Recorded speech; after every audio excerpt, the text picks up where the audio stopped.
Hello everyone, welcome to Magnet Brains. I'm Vanya Narain, your IGKO, that is International GK Olympiad Educationist for grade 9th. As you can see over here, आज का जो आप topic देख पा रहे हैं यहाँ पे, आज हम बात करने वाले हैं हमारे कॉन्सेप्ट की। और कॉन्सेप्ट में हम क्या बात कर रहे हैं आजकल? Environment, right. एनवायरनमेंट के ऊपर हमने बहुत सारी चर्चा की है, बहुत सारी बातें की हैं। एनवायरनमेंट क्या होता है, पर्यावरण, वो तो हम जानते ही हैं, लेकिन उसके ऊपर भी हमने बहुत सारी चर्चा की है कि किस तरह के एनवायरनमेंट होते हैं, क्या चीज़, क्या क्या कंपोनेंट्स होते हैं एनवायरनमेंट के, क्या क्या चीज़ें होती हैं जो उसको इफेक्ट करती हैं, इकोलॉजी क्या होती है, इकोसिस्टम क्या होता है, या आप बात करते हैं फूड चेन क्या होती है, फूड वेब क्या होता है, हमने ये सब भी डिस्कस किया है।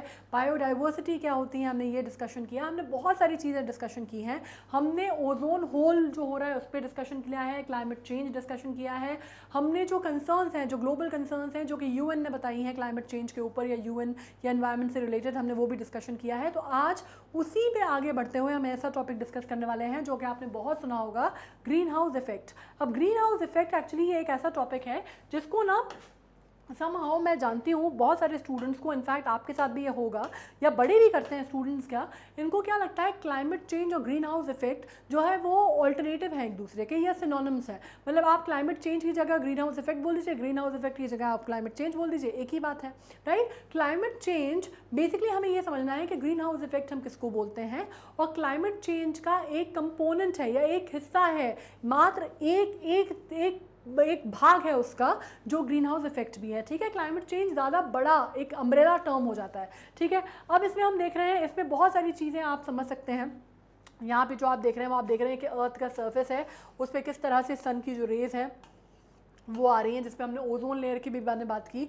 और CO2 जो है वो किस तरह एमिट हो रहा है, और CO2 एमिट हो रहा है एटमॉस्फेयर में, और वो क्या बढ़ा रहा है, गर्मी बढ़ा रहा है, ठीक है। इसमें और भी चीज़ आ जाती हैं। इसका अगर आप कंपोनेंट रेशियो की बात करते हैं तो सबसे ज़्यादा कार्बन डाइऑक्साइड है, राइट। ये एक मोटे तौर पे आपको समझ में आ गया है। अब जब हम मैग्नेट ब्रेस पे, आपको मालूम है जब हम पढ़ाई करते हैं तो आपको कोई फीस नहीं देनी, 100% फ्री चैनल है, आपको क्वालिटी एजुकेशन मिलती है आपके घर पे, ठीक है। आपको कोई भी सब्सक्रिप्शन नहीं लेना है, आपको सिर्फ पढ़ाई करनी है बहुत अच्छे से। और IGKO का एग्जामिनेशन आ रहा है जिसमें एनवायरनमेंट में आपको ये बात बता दूँ कि एनवायरनमेंट बहुत इंपॉर्टेंट टॉपिक होता है किसी भी कॉम्पिटिटिव एग्जामिनेशन में, क्योंकि बहुत प्रेसिंग नीड है ये, ना सिर्फ भारत में बल्कि पूरा विश्व जो है आज जूझ रहा है कि हम किसी तरह अपने पर्यावरण में जो डैमेज हो रहा है, जो पर्यावरण का जो लॉस हो रहा है, उसको हम किसी तरह रिवर्स कर सकें, राइट। तो अगर आप ये बात कर रहे हैं, तो अगर आप कोई भी कॉम्पिटिटिव एग्जाम की बात कर रहे हैं या आप कहीं पे भी बात कर रहे हैं, तो ये बहुत इंपॉर्टेंट टॉपिक होगा, तो ध्यान से इसको पढ़ना। इसमें आपका करंट अफेयर्स भी कंप्लीट होगा, इसमें आपका पर्टिकुलर कंसेप्ट जो है वो तो चल ही रहा है। दूसरी बात मैं आपको बता दूं कि शॉर्टी नोट सीरीज़ की जब मैंने बात करती हूँ मैं अक्सर, तो शॉर्टी नोट सीरीज़ में हमने बहुत सारी ऐसी चीज़ें हैं जो हमने क्लाइमेट के ऊपर ऑलरेडी की हुई हैं। तो अगर आप जब लास्ट में, जब मैं वीडियो खत्म होगा तो मैं आपको बता दूंगी कि आपको उसको कैसे एसेस करना है, ठीक है, एक्सेस करना है। उसके अलावा करंट अफेयर्स अगर आप देख रहे हैं, वीक एंड ब्रीफ देखते हैं, अगर आप स्निपेट्स देखते हैं आप, तो उसमें आपको बहुत सारी पॉलिसीज़ मिलेंगी जो कि एनवायरनमेंट और क्लाइमेट चेंज के आसपास हैं, ठीक है। अभी अपन ये समझ लेते हैं, जैसे मैंने आपको वो उससे बताया ना, एग्जाम्पल से बताया, जो मैं आपको बताई थी कि CO2 कितना एमिट हो रहा है, और सन बना हुआ था, और अर्थ पे उसकी कैसी रेज आ रही हैं, और अगर ओजोन डिप्लीट होता है तो वो सीधे रेज जो है वो UV रेज ज़मीन पे आएंगी, ठीक है। अब इसकी वजह से क्या हो रहा है, बेसिकली सबसे पहले हम ये समझते हैं, ग्रीन हाउस जो है वो house made of glass that can be use to grow plants, ठीक है। ग्रीन हाउस क्या होता है बेसिकली? ग्रीन हाउस, आपने नर्सरी वगैरह गए हैं आप कभी, मम्मी वगैरह के साथ या पापा वगैरह के साथ कभी नर्सरी गए, घर में पेड़ पौधे अगर रखते हैं आप, तो अभी कभी आप नर्सरी गए होंगे तो वहाँ पे आपको दिखता होगा एक कांच का बना हुआ ऐसे ग्रीन हाउस टाइप बनाते हैं वो, ठीक है, जिसको आप ग्लास कहते हैं, जो कि जहाँ पे पेड़ों को उगाया जाता है ना।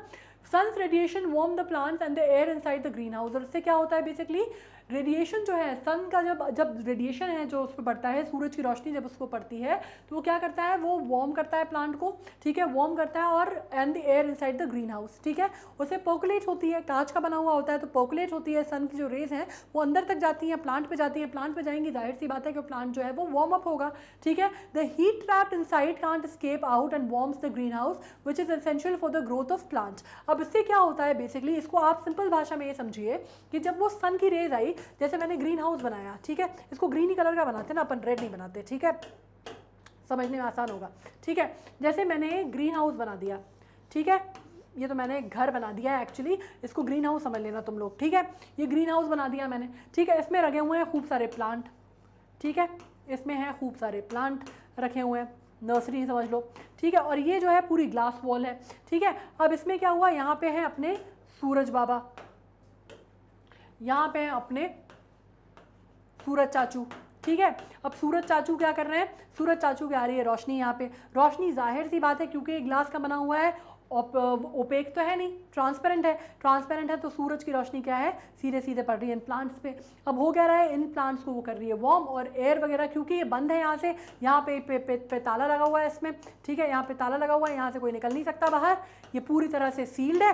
तो ये जो सूरज की रोशनी हो रही है, ये वार्म हो रहा है, तो इससे क्या हो रहा है, जो हीट है वो अंदर ट्रैप हो जा रही है, ठीक है, और वो एस्केप नहीं कर पा रही, और इससे क्या होगा कि ये ग्रीन हाउस जो है ये पूरा का पूरा वार्म होगा, इसका टेम्परेचर राइज होगा, जो कि एसेंशियल है इन प्लांट्स की ग्रोथ के लिए, ठीक है। ये जो ऑक्सीजन हार्मोन्स वगैरह हमने पढ़े थे ना किंगडम प्लांटे में, तो वो सब आप समझेंगे, तो इनकी ग्रोथ के लिए वो एसेंशियल है। यही चीज़ अब आप क्या करो, इसको आप बड़े लेवल पे ले जाओ अर्थ के मामले में, ठीक है, या आप ले जाओ अर्थ के मामले में, तो बिल्कुल यही चीज़ जो है सेम केस जो है वो अर्थ के साथ हो रहा है। ये रहा अपना अर्थ, ये रहा एटमॉस्फेयर, आपको मालूम है ना, जैसे मैंने आपको कहा था कि कितनी चीज़ें होती हैं, बायोस्फीयर होता है जो कि लाइफ फॉर्म्स होते हैं जो कि अर्थ के पूरे, एटमॉस्फेयर क्या हो गया, एयर समझ लीजिए पूरी, है ना, क्योंकि इसमें ट्रोपोस्फेयर और स्ट्राटोस्फेयर सब कुछ आ जाता है, ठीक है। उसके अलावा आपका होता है हाइड्रोस्फेयर जो कि पानी के अंदर की दुनिया है, ठीक है। अर्थ जो है 70% पानी से बनी है, तो आपको मालूम है पानी के अंदर की दुनिया है। उसके अलावा आप बात क्या करते हैं लिथोस्फेयर की, जो कि सॉइल एंड रॉक एंड हिल ये सब आ जाता है, ठीक है। इसके अलावा होता है क्रायोस्फेयर, वो भी आप पढ़ चुके हैं, जो बर्फ होता है जो पोल्स पे जमा होता है। अब यहाँ पे बात क्या हो रही है, एटमॉस्फेयर में जैसे कि क्या हुआ, ये सन की रेज नीचे आई, सोलर रेडिएशन हुआ, इसकी वजह से ये क्या हो रहा है, एक्सपेल हो रही है, तो ये वाली बात हो रही है, ठीक है, ये चीज़ क्लियर हुई है। अब इसमें क्या हो रहा है ड्यूरिंग द डे, अब क्या होता है दिन के समय पे क्या होता है, सन हीटअप होता है, अर्थ के एटमॉस्फेयर को हीटअप कर देता है, ठीक है। रात के समय पे क्या होता है, रात के समय पे ये होता है कि जब अर्थ कूल डाउन करता है तो हीट जो है वो वापस रेडिएट हो जाती है, एक्सपेल आउट हो जाती है ना, रेडिएट बैक करती है एटमॉस्फेयर में, ठीक है। इस प्रोसेस में क्या होता है, हीट एब्जॉर्ब होती है ग्रीन हाउस गैसेज में, ठीक है, और इसकी वजह से क्या होता है, जो कि अर्थ के एटमॉस्फेयर में जो ग्रीन हाउस गैसेज हैं उसमें वो आ जाती हैं, ठीक है, एब्जॉर्ब होती हैं। This is what makes the surface of the earth warmer, और इसकी वजह से क्या होता है, ये वार्मर होती हैं, ठीक है। इसकी वजह से जो अर्थ का सर्फेस है वो क्या होता है, उसमें गर्माहट आती है, ये वार्मथ आती है, जो कि सर्वाइवल के लिए बहुत ज़रूरी है। अगर ये नहीं होगा, ये पूरा प्रोसेस अगर ये ना हो तो हमारा आपका सर्वाइवल पॉसिबल नहीं है, ठीक है। लेकिन जब ये गैसेस की मात्रा बढ़ जाती है, पर due to increase level of green house gases, पर ये ग्रीन हाउस गैसेस की जब मात्रा बढ़ जाती है तो उससे क्या होता है, इसको क्या बोलते हैं, GHGs, ठीक है। जब ये GHG एमिशंस बढ़ जाते हैं बहुत ज़्यादा, तो इनकी वजह से क्या होता है, टेम्परेचर जो है आपका, जो ट्रैपिंग है, जो हीट की जो ट्रैपिंग है वो भी बढ़ जाती है। हीट की ट्रैपिंग बढ़ेगी तो क्या होगा, बेसिकली अर्थ का जो टेम्परेचर है वो बढ़ेगा, ठीक है, अर्थ का टेम्परेचर बढ़ेगा, और इसके कारण क्या होगा, ग्लोबल वार्मिंग की समस्या बढ़ेगी। इस वजह से इसको ग्रीन हाउस इफेक्ट कहा जाता है। क्लियर हुआ ये पूरा फंडा, ठीक है। ग्लोबल वार्मिंग की जब फंडे की बात हो रही है तो किससे रिलेटेड है, GHG से, और इसकी वजह से क्या हो रहा है, आपके बेसिकली जो अर्थ का जो टेम्परेचर है वो बढ़ता जा रहा है, और उसमें अर्थ का टेम्परेचर लैंड के साथ साथ पानी का भी टेम्परेचर बढ़ रहा है, तो उसकी वजह से क्या हो रही है, भयानक त्रासदियां आ रही हैं, जो ग्लोबल वार्मिंग की समस्या है वो बढ़ रही है, जो ग्लेशियर्स पिघल रहे हैं वो हो रहे हैं, और समंदर का जो पूरा जो सी लेवल है वो राइज पर है, ठीक है। ये चिक्कर हुआ इसमें। अब इसको अगर अपने ऐसे समझने की कोशिश करते हैं तो कैसे समझेंगे, ये अपना हो गया अर्थ, ठीक है, ये तो आपको दिख रहा है। अर्थ पे अब क्या हुआ, ये सन की जो लाइट है नीचे पड़ी, बेसिकली ये रेडिएट हो गई बाहर, ठीक है। अब क्या हुआ, some sunlight that hits earth is reflected back into space while rest becomes heat. कुछ जो है, कुछ तो पार्ट इसका एटमॉस्फेयर में चला गया, ये स्पेस में चला गया, बाकी जो है हीट बन गया। Green house gases prevent heat from escaping into space, मतलब ये जो है ये बहुत इंपॉर्टेंट है, ये जो ग्रीन हाउस गैसेज हैं वो पूरी की पूरी ये जो रेडिएशन है पूरा स्पेस में ना चला जाए, इसको सेव करती हैं, ठीक है। मतलब कुछ ये गैसेज जो है ये बचाती है, ट्रैप करती हैं, और ये अर्थ के सर्फेस पे उसको रखती हैं, ताकि अर्थ का सर्फेस जो है टेम्परेचर रहे और लिवेबल रहे, मतलब कंडीशंस जो है वो रहने लायक बचे, वरना बायोस्फीयर या पूरी जो लाइफ है, लाइफ फॉर्म जो है वो एग्जिस्ट करना बंद कर देगा। लेकिन जब इन गैसेस की मात्रा बढ़ जाती है, बहुत ज़्यादा बढ़ जाती है, तो वह हीट ज़्यादा ट्रैप करने लगती हैं, जो कि हमारे लिए ज़्यादा दुखदाई हो जाता है। और ये अपने आप इनकी मात्रा नहीं बढ़ती, इनकी मात्रा कैसे बढ़ती है, हमारे कर्मों की वजह से, ठीक है। ह्यूमैनिटी रिस्पॉन्सिबल है इसके लिए। अब green house gases are the gases that observe the infrared radiation and create green house effects, for example carbon dioxide and chlorofluorocarbons. अब देखा जाए तो अगर हम इनकी बात करते हैं, ये बेसिक हमने एक डेफिनेशन लिख दी है। तो ग्रीन हाउस गैसेज कौन सी होती है, जैसा मैंने कहा कि अगर आप बात करते हैं एटमॉस्फेयर की, तो 70% से ज़्यादा जो है कार्बन डाइऑक्साइड जो है वो क्या है, वो GHG मानी जा रही है, ग्रीन हाउस गैस मानी जा रही है, जिसका टेम्परेचर राइज हो रहा है। ठीक है, तभी हम बार बार किस चीज़ की बात करते हैं, कार्बन एमिशन को कम करने की बात कर रहे हैं। ठीक है, दूसरी बात आती है क्लोरोफ्लोरोकार्बन्स की। क्लोरोफ्लोरोकार्बन्स या HCFCs भी होते हैं। ठीक है, हाइड्रोक्लोरोफ्लोरोकार्बन्स, ये क्या करते हैं बेसिकली, ये आपने सुना होगा एरोसॉल वगैरह के स्प्रेज वगैरह जो होते हैं, एरोसॉल्स वगैरह में इसको बैन कर दिया गया था पूरी तरह। ये रिस्पॉन्सिबल माने गए काय के लिए, ओजोन डिप्लीशन के लिए, ओजोन होल के लिए या ओजोन डिप्लीशन के लिए सबसे ज़्यादा क्या माने जाते हैं, CFC या HFCs। ठीक है, HCFCs सॉरी, वो माने जाते हैं सबसे ज़्यादा कि ये सबसे ज़्यादा रिस्पॉन्सिबल हैं। अब इसमें जब वियना कन्वेंशन हुआ था 1985 का, ठीक है, वियना कन्वेंशन हुआ था 1985 में, तब जाके हम पहली बार जो है हम चाहते थे और हमने ये सोचा कि भाई साहब ये जो हो रहा है, ये जो ओजोन में जो होल हो रहा है, हम छोटे थे ना तो हम ओजोन होल के बारे में सुनते थे, तो तब हमने ये सोचा कि जो ओजोन होल हो रहा है ये एक्चुअली बहुत प्रॉब्लमैटिक है और ये हमारे कारण हो रहा है, humanity is responsible for that. उससे पहले तो हम ये बात मानने को ही तैयार नहीं थे, हमें लगता था कि हम तो क्या ही कर सकते हैं, हम तो मासूम प्राणी है ना, हम तो क्या ही कर रहे हैं बेचारे। हमें बाद में समझ में आया कि हम रिस्पॉन्सिबल हैं और ओजोन डिप्लीशन के का जो सबसे बड़ी जो वजह है वो क्लोरोफ्लोरोकार्बन्स हैं, लेकिन वो क्लोरोफ्लोरोकार्बन्स अपने आप नहीं आ रहे, उनको एमिट हम कर रहे हैं, हमारी वजह से हो रहे हैं। ठीक है, तो ब्रोमाइन और क्लोरीन वगैरह की जो बात हुई थी, ये सब कुछ जो बात हुई थी, जो कि बेसिकली क्या करते हैं, जो कि आपके जो ओजोन के मॉलिक्यूल्स हैं उनको डैमेज करते हैं, ये सब कुछ ह्यूमैनिटी की वजह से हो रहा है, मैन मेड है, और इस वजह से डैमेज जो है वो हम पहुंचा रहे हैं। ठीक है, इसको माना गया। अब major contributors to the green house gases are factories, automobiles in deforestation.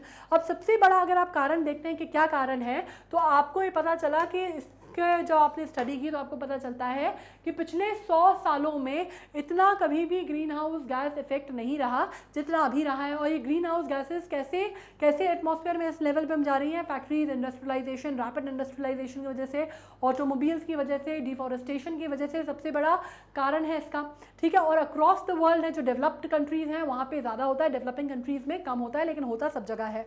अब इंक्रीज नंबर ऑफ फैक्ट्रीज या ऑटोमोबाइल्स देखते हैं, या आप क्या करते हैं, ये गैसेस को एटमॉस्फेयर में बढ़ा रहे हैं, मतलब इनफैक्ट जो घर पे हम एसीज यूज़ करते हैं वो भी इसके लिए बहुत ज़्यादा इफेक्ट करते हैं। ठीक है, आपको मालूम है कि कितना ज़्यादा टेम्परेचर को या क्लाइमेट को वो इफेक्ट करते हैं, इतने मास नंबर में, मतलब एक एसी नहीं करता है, इतने नंबर में जब चलते हैं तो वो करते हैं। ठीक है, green house gases never let the radiation escape from the earth and increases the surface temperature of the earth, this leads to global warming. ये बात समझ में आ गई ना, अभी इतना क्लियरली मैंने समझाया कि ये जो GHG गैसेज हैं ये क्या करती हैं, ये बेचारी काम तो बहुत अच्छा करती हैं, नहीं करें तो अपन रह ही नहीं पाएंगे, लेकिन ये कभी क्योंकि एस्केप नहीं करने देती, ये गैसेस को एस्केप नहीं करने देती, इस वजह से ग्लोबल वार्मिंग हो रही है।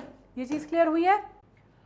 कॉजेज क्या होते हैं ग्रीन हाउस इफेक्ट के। अब एक बार हमने ग्रीन हाउस इफेक्ट समझ लिया कि भाई होता क्या है, ठीक है, वो हमें क्लियर हो गया, बिल्कुल अच्छे से क्लियर हो गया कि कैसे बढ़ती है ग्रीन हाउस इफेक्ट, और क्या जो CO2 का लेवल जब बढ़ता है तो कैसे वो हीट को ट्रैप कर लेता है और रेडिएशन को ट्रैप कर लेता है और अर्थ के एटमॉस्फेयर को गर्म कर देता है, राइट। अब हम ये समझते हैं कि बेसिकली ग्रीन हाउस इफेक्ट के रीजंस क्या है, कारण क्या है, कॉजेज क्या है। ठीक है, मेजर कॉज जो है ग्रीन हाउस इफेक्ट गैस का, ग्रीन हाउस इफेक्ट का, इसको अपन रेड कर लेते हैं, वेट, ग्रीन हाउस इफेक्ट का वो क्या है। सबसे पहली चीज़ जो हम सालों से सुनते आ रहे हैं वो है burning of fossil fuels. Fossil fuels मतलब क्या समझे हम, फॉसिल फ्यूल्स अपन समझ लेते हैं जैसे नेचुरल गैसेस, कोल, है ना, इनको हम फॉसिल फ्यूल में कंसिडर करते हैं, सीधा सा फंडा है। अब इसमें अगर हम बात करते हैं तो पहले अपन पढ़ लेते हैं फिर अपन डिस्कशन करते हैं। Fossil fuels are the important part of our lives, of course बहुत इंपॉर्टेंट पार्ट है। आज पूरी दुनिया में झगड़ा जो हो रहा है वही नेचुरल गैसेस को लेके हो रहा है। आज की डेट में आपको मालूम है कि रशिया ने क्या किया है, यूरोप के साथ एक तरह की साइलेंट वॉर जो है वो छेड़ दी है। कैसे, उनका 80% जो पाइपलाइन थी जिससे उनको गैस सप्लाई होती थी वो रोक दी है। तो आपको दुनिया में आज की डेट में आपको मालूम है कि झगड़ा ही बेसिकली नेचुरल गैसेस को लेके और फॉसिल फ्यूल्स को लेके हो रहा है। ठीक है, तो ऑब्वियसली हमारे लिए बहुत इंपॉर्टेंट है ना। हमारे यहाँ जितना इन्फ्लेशन हो रहा है, रेट बढ़ रहे हैं पेट्रोलियम के, खाने के पदार्थों के, हर चीज़ों के, कहीं ना कहीं काय से रिलेटेड है ये सब कुछ जो है, आपके कोल महंगा होने से या आपके फॉसिल फ्यूल या आपके नेचुरल गैसेस, उन्हीं की वजह से हो रहा है, right. So you are aware of that first of all. Now they are widely used in transportation and to produce electricity. हम जानते हैं कि हम कैसे यूज़ करते हैं उसको. सबसे पहली चीज़ तो हमारा जो बेसिक यूसेज है वो है इलेक्ट्रिसिटी के लिए. We know that is why हम किस चीज़ के लिए आगे बढ़ रहे हैं, हम किस चीज़ के लिए बात करने की कोशिश कर रहे हैं. अब हम बात कर रहे हैं कि रिन्यूएबल सोर्सेज को हम लाने की कोशिश कर रहे हैं नॉन रिन्यूएबल की जगह, राइट. बार बार जो हमारे यहाँ प्रयास हो रहे हैं या एनवायरनमेंट को लेकर चर्चा हो रही है, ये जितनी भी एग्रीमेंट्स हो रहे हैं या जितनी भी प्रयास किए जा रहे हैं सरकार के द्वारा, चाहे वो फेडरल लेवल पे हो, यूनिटरी लेवल पे हो या इंटरनेशनल लेवल पे हो, सारे उसी चीज़ को लेके हो रहे हैं कि किसी तरह हम रिन्यूएबल को नॉन रिन्यूएबल से चेंज कर सके. ठीक है, मतलब क्या कि हम सोलर एनर्जी या थर्मल एनर्जी या विंड टर्बाइंस वगैरह इसी के थ्रू इलेक्ट्रिसिटी जो है वो प्रोड्यूस कर सकें, या हाइड्रो के थ्रू इलेक्ट्रिसिटी प्रोड्यूस कर सकें. किसी तरह कोल का जो यूसेज है हमारे यहाँ कम हो. ठीक है, अब इसमें बात कर लेते हैं ट्रांसपोर्टेशन की. ट्रांसपोर्टेशन में भी हम वही चीज़ करने में लगे हुए हैं कि हमको किसी तरह हम ये सोच रहे हैं कि हम ई रिक्शा या ई रिक्शा, तो मतलब ई रिक्शा आप लोग ज़्यादा अच्छे समझते हैं इसलिए बता रही हूँ. बेसिकली ई व्हीकल्स की बात कर रहे हैं हम, कि हम किसी तरह से आने वाले समय में बैटरी ऑपरेटेड व्हीकल्स या ई व्हीकल्स का इस्तेमाल ज़्यादा कर सकें, और पेट्रोलियम से चलने वाले चलित जो गाड़ियाँ हैं या डीजल्स वगैरह से जो चलती हैं गाड़ियाँ, उनको हम बड़े नंबर पे, बड़ी तादाद में, बड़ी संख्या में, इनफैक्ट हेवी व्हीकल भी जो है, हेवी मोटर व्हीकल्स भी जो है वो आगे चल के हम उसको क्या कर सके, हम चेंज कर सके, हम थोड़ा सा शिफ्ट ला सके. इसके ऊपर बात हो रही है. ठीक है, अब burning of fossil fuels releases carbon dioxide. जाहिर सी बात है कि सबसे ज़्यादा क्या होता है, कार्बन डाइऑक्साइड जो है रिलीज टाइप से होता है, या तो आपकी इलेक्ट्रिसिटी से, ट्रांसपोर्टेशन से, या इंडस्ट्रियलाइजेशन से. अगर हम देखते हैं तो इंडस्ट्रियलाइजेशन से बहुत ज़्यादा बर्निंग होती है. ठीक है, with increase in population the utilisation of fossil fuel has increased.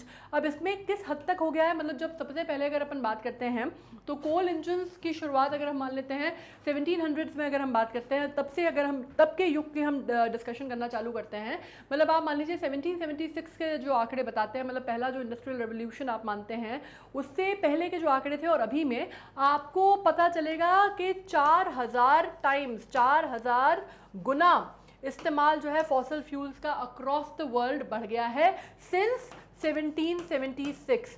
1776 का अगर आंकड़ा हम लेके चलते हैं तो 4000 गुना जो है हमारा कंजम्पशन फॉसिल फ्यूल का अक्रॉस द ग्लोब बढ़ गया है. और ये जो है ऑब्वियसली आपके जो, जैसे हम कहते हैं इसको क्या बोला जाता है, नॉन रिन्यूएबल सोर्सेज हैं, राइट. नॉन रिन्यूएबल है, हम कितना भी कोशिश कर लें हम इन्हें बना नहीं सकते. ठीक है, हम ये पाया जाता है, कोल जो है, नेचुरल गैसेस जो हैं वो पाई जाती हैं, या तेल के कुएं जो है ना वो जहाँ हैं वहीं हैं. हम चाहें कि हम यहाँ पे बैठ लें और बढ़िया तेल का कुआं खोद लें तो हम नहीं कर सकते, राइट. तो ये नॉन रिन्यूएबल सोर्सेज हैं, और इनका कितना ज़्यादा, किस लेवल पे इनको एग्जॉस्ट किया जा रहा है, आप ये समझिए 4000 गुना ज़्यादा. 4000 गुना मतलब हम कितना ज़्यादा, जो चीज़ हम वापस नहीं ला सकते उस चीज़ को, मतलब कहते हैं ना कुबेर का धन भी खत्म हो जाता है. ऐसे तो रखा हुआ अगर कोई सामान है, रखी हुई कोई दौलत है, कोई चीज़ है, अगर आप उसको सिर्फ उसका यूज कर रहे हैं, एग्जॉस्ट करते जा रहे हैं आप उसको, और उसमें कोई फिलिंग का कोई चांस नहीं है, उसको आप रिन्यू नहीं कर सकते किसी भी तरह से, तो वो इवेंचुअली एक दिन वो भंडार जो है वो खाली हो जाएगा, है ना. मतलब सिंपल सी बात, जैसे मैंने कही कि कुबेर का खजाना भी नहीं चलेगा पूरी जिंदगी. तो ये वाली चीज है कि नॉन रिन्यूएबल है, हमारे पास बहुत अच्छा खासा, we had lot of natural resources, लेकिन हम उसको ऑप्टिमम यूटिलाइजेशन हम उसका नहीं कर रहे हैं. जितनी ज़रूरत है उससे ज़्यादा हमने उसको बर्बाद किया है. ठीक है, तो ये वाली जो चीज़ है ये सामने आती है. इसकी वजह से क्या हुआ है, सबसे बड़ी बात तो ये है कि ग्रीन हाउस गैसेस बढ़ी हैं. मतलब इतना, क्योंकि हमने इतना ज़्यादा एग्जॉस्ट कर दिया है, इतने ज़्यादा हमने उसका इस्तेमाल कर लिया है कि जितने की हमको ज़रूरत नहीं थी. तो उससे दो चीज़ें हुई हैं, एक तो ये डिप्लीट हुआ है, जो हमारे पास स्टोर था, जो रिसोर्स थे वो डिप्लीट हुए हैं, और नॉन रिन्यूएबल रिसोर्सेज हैं. अगर हम चाहकर भी अब उन्हें दोबारा हम नहीं ला सकते, नहीं बना सकते, आर्टिफिशियली हम उसको क्रिएट नहीं कर सकते, राइट. और दूसरी बात यह है कि उससे ग्रीन हाउस गैसेस का एमिशन इतना ज़्यादा बढ़ा है कि जितना आप इमेजिन नहीं कर सकते थे. मीन्स एक जो नॉर्मल रेंज थी उससे बहुत ज़्यादा हो गया है. और अब ये भी जो इफेक्ट हमने एटमॉस्फेयर पे कर दिया है, जो इफेक्ट हमने एनवायरनमेंट पे कर दिया है इन गतिविधियों की वजह से, वो भी इरिवर्सिबल हो गया है. ठीक है, मतलब ये जो है ये तो नॉन रिन्यूएबल है ही, हमारा जो डैमेज हमने कर दिया है एटमॉस्फेयर को वो भी इन द सेंस इरिवर्सिबल है. है, अगर आप आंकड़ों की मानते हैं, अगर आप यूएन का जो एनवायरमेंटल की बात मानते हैं, यूएन का जो एनवायरमेंटल डिवीज़न है, अगर आप उसकी बात मानते हैं, तो उनके हिसाब से हम इतना डैमेज ऑलरेडी कर चुके हैं जिसको हम वापस नहीं ले पाएंगे। और हमें किसी तरह से हमने क्या किया है, हमने जो एटमॉस्फेयर में जो ऑक्सीजन का लेवल कम होके CO2 का लेवल जो बढ़ गया है, हम अगर हमने उसको इस इम्बैलेंस को ख़त्म नहीं किया तो बहुत जल्द, मतलब आप मान लीजिए 2050 तक जो है इसके जो आंकड़े हैं वो आप मान लीजिए कि हमारा जो टेम्परेचर है वो 2 डिग्री सेल्सियस तक बढ़ जाएगा। और इसमें 21वीं सदी के एंड तक, 21वीं सदी के एंड तक अगर हम बात करते हैं तो ये आप मानने की आशंका है कि 3 डिग्री सेल्सियस तक बढ़ सकता है। और अगर ये हुआ तो फिर विनाश जो है वो तय है, जिसको हम बोलते हैं ना जजमेंट डे, और क़यामत का दिन वो तय है, क्योंकि इसके बाद सर्वाइवल जो है अर्थ पे ह्यूमन लाइफ का या लाइफ फॉर्म्स का सस्टेनेबिलिटी जो है वो इम्पॉसिबल सी हो जाएगी। ठीक है, नेक्स्ट अगर हम बात कर लेते हैं डिफॉरेस्टेशन, सीधी सी बात है, बहुत सारे वजह क्या है, डिफॉरेस्टेशन बहुत बड़ी वजह है। मतलब क्या कि पेड़ों को हम उस स्तर पे जितना हमको ज़रूरत है हम लगाते तो है नहीं, है ना। हमको कहीं ना कहीं ये लगता है कि भाई पेड़ हमें मालूम है, हमें everything we are aware of it, इसमें अवेयरनेस की प्रॉब्लम नहीं है, हमें मालूम है, we are very well aware of it कि हमें पेड़ पौधे जो है वो लगाने चाहिए। क्यों लगाने चाहिए? क्योंकि वो हमें फ्री में ऑक्सीजन देते हैं, this is what we are aware of, है ना। मतलब ये उसमें कोई रॉकेट साइंस नहीं है, लेकिन उसके बावजूद हम पेड़ जो है वो लगाते नहीं हैं, हम उनको काट जिस दर पे रहे। अगर हम उनका प्लांटेशन करते भी हैं तो अगर आप आंकड़ों की माने तो अगर हम 10 पेड़ काटते हैं तो उसकी जगह 1 पेड़ लगाते हैं, ठीक है। जबकि होना उल्टा चाहिए कि हम अगर 10 पेड़ लगाना चाहिए हमको और 1 पेड़ काटना चाहिए तो बैलेंस होगा, लेकिन हम वो चीज़ नहीं कर रहे हैं। तो उसकी वजह से क्या हो रहा है, न्यूट्रलिटी जो है वो खत्म हो रही है, कार्बन डाइऑक्साइड की जो न्यूट्रलिटी है वो खत्म हो रही है। पेड़ क्या काम करते हैं, ऑब्वियसली हमने इतना सारा पढ़ा हुआ है इसके ऊपर कि ये तो आपको बिल्कुल क्लियर होगा कि अगर हम प्लांट, जब हमने किंगडम प्लांटे पढ़ा था तब आपको बहुत अच्छे से मालूम है कि पेड़ों की क्या क्या रोल्स होते हैं, क्या वो करते हैं। सबसे बड़ी बात तो अगर हम फूड साइकिल की बात करते हैं या फूड चेन की बात करते हैं या फूड वेब की बात करते हैं तो सबसे बड़ी बात, तो सबसे पहली बात आपको ये मालूम है कि जो प्लांट्स हैं या ट्रीज हैं वो क्या होते हैं। अगर जो पिरामिड अगर आप मानते हैं, अगर आप ट्रॉफिक लेवल्स का पिरामिड अगर आप कंसिडर करते हैं, अगर आप ट्रॉफिक लेवल्स पे पिरामिड कंसिडर करते हैं तो यहाँ पे आप जो है सबसे पहले क्या रखते हैं, प्रोड्यूसर को रखते हैं, फिर यहाँ पे आप प्राइमरी कंज्यूमर रखते हैं, ठीक है। यहाँ पे आप सेकेंडरी कंज्यूमर रखते हैं और यहाँ पे भी आप सेकेंडरी कंज्यूमर रखते हैं, ठीक है। ये बेसिकली क्या है, ये जो पिरामिड है ये क्या हो रहा है, ये आपका फूड चेन का पिरामिड है, ठीक है। इसमें प्रोड्यूसर आप किसकी बात करें, जिसमें अपन ने हर्बीवोर, ओमनीवोर, कार्निवोर और क्या डेट्रीवोर्स वगैरह के बारे में बात की थी, ठीक है। अब इसमें आपने क्या रखा, जैसे यहाँ पे प्रोड्यूसर जो है वो कौन है, ट्रीज है, जाहिर सी बात है, ठीक है। यहाँ से आपने एनर्जी ली, सन से आपने एनर्जी ली, ठीक है, सन से आपने एनर्जी ली और ट्रीज ने क्या काम किया भाई, ट्रीज जो है वो प्रोड्यूसर्स हैं, प्रोड्यूसर्स मतलब बनाने वाले, ठीक है। इसमें इन्होंने क्या काम किया, ट्रीज ने सबसे पहले बनाया अपना खाना। अब ये खाना किसी और से तो मांगते नहीं, हम तो क्या करते हैं, जो हम क्या मतलब हर्बीवोर्स भी हैं, क्या करते हैं कि जाके ग्रासलैंड है, कैटल्स भी क्या है कि ग्रासलैंड है,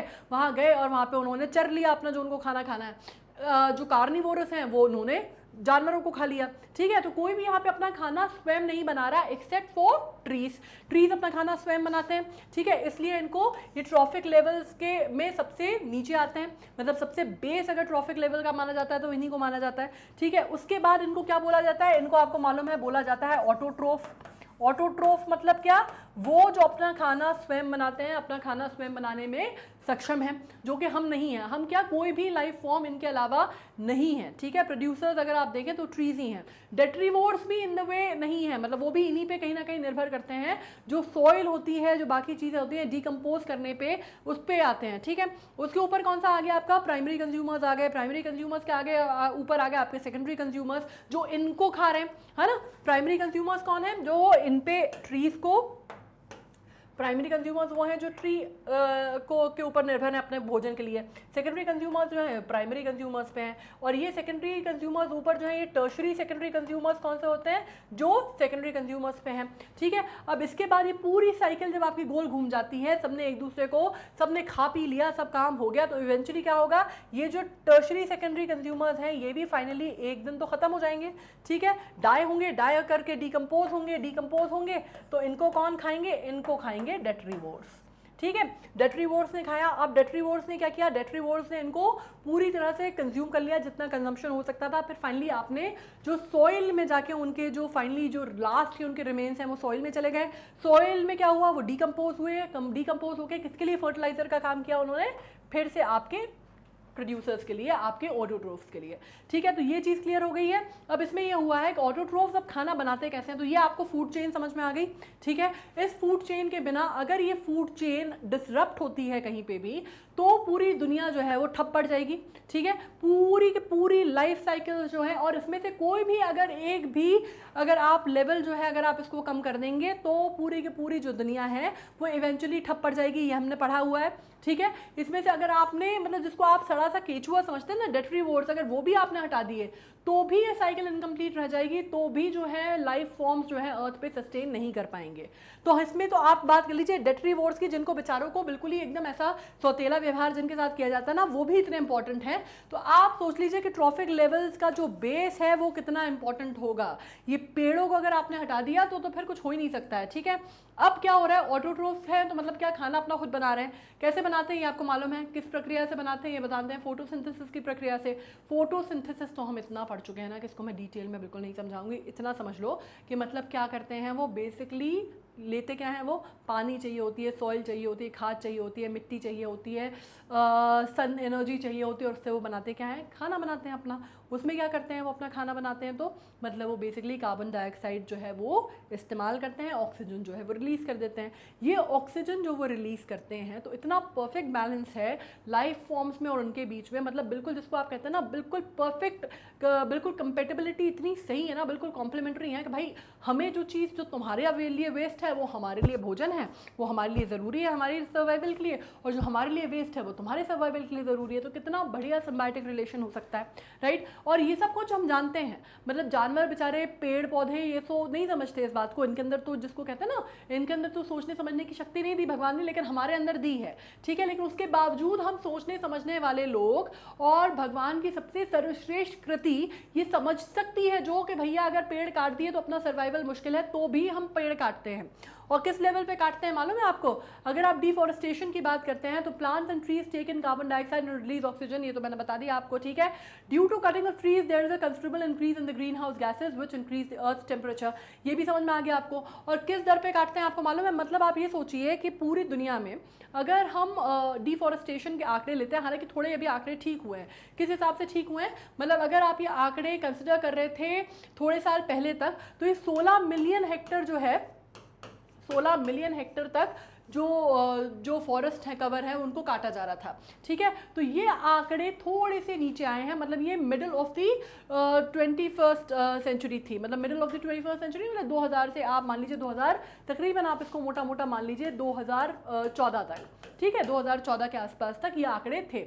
अब इसमें अगर अपन कंसिडर करते हैं तो ये आंकड़े थोड़े से नीचे आए हैं, और नीचे आके हमारे लिए थोड़ी सी अच्छी बात है। लेकिन अभी भी यूएन के हिसाब से अगर हम बात करते हैं, यूएन के अगर हम फाओ की बात करते हैं तो उनके आंकड़े अगर हम देखते हैं यूएन फाओ के हिसाब से, फाओ मतलब क्या, United Nations food and agricultural, ठीक है, ओके, इनके अगर हम आंकड़े देखते हैं तो इसके हिसाब से ये अभी आ गए हैं 10 मिलियन हेक्टर पे।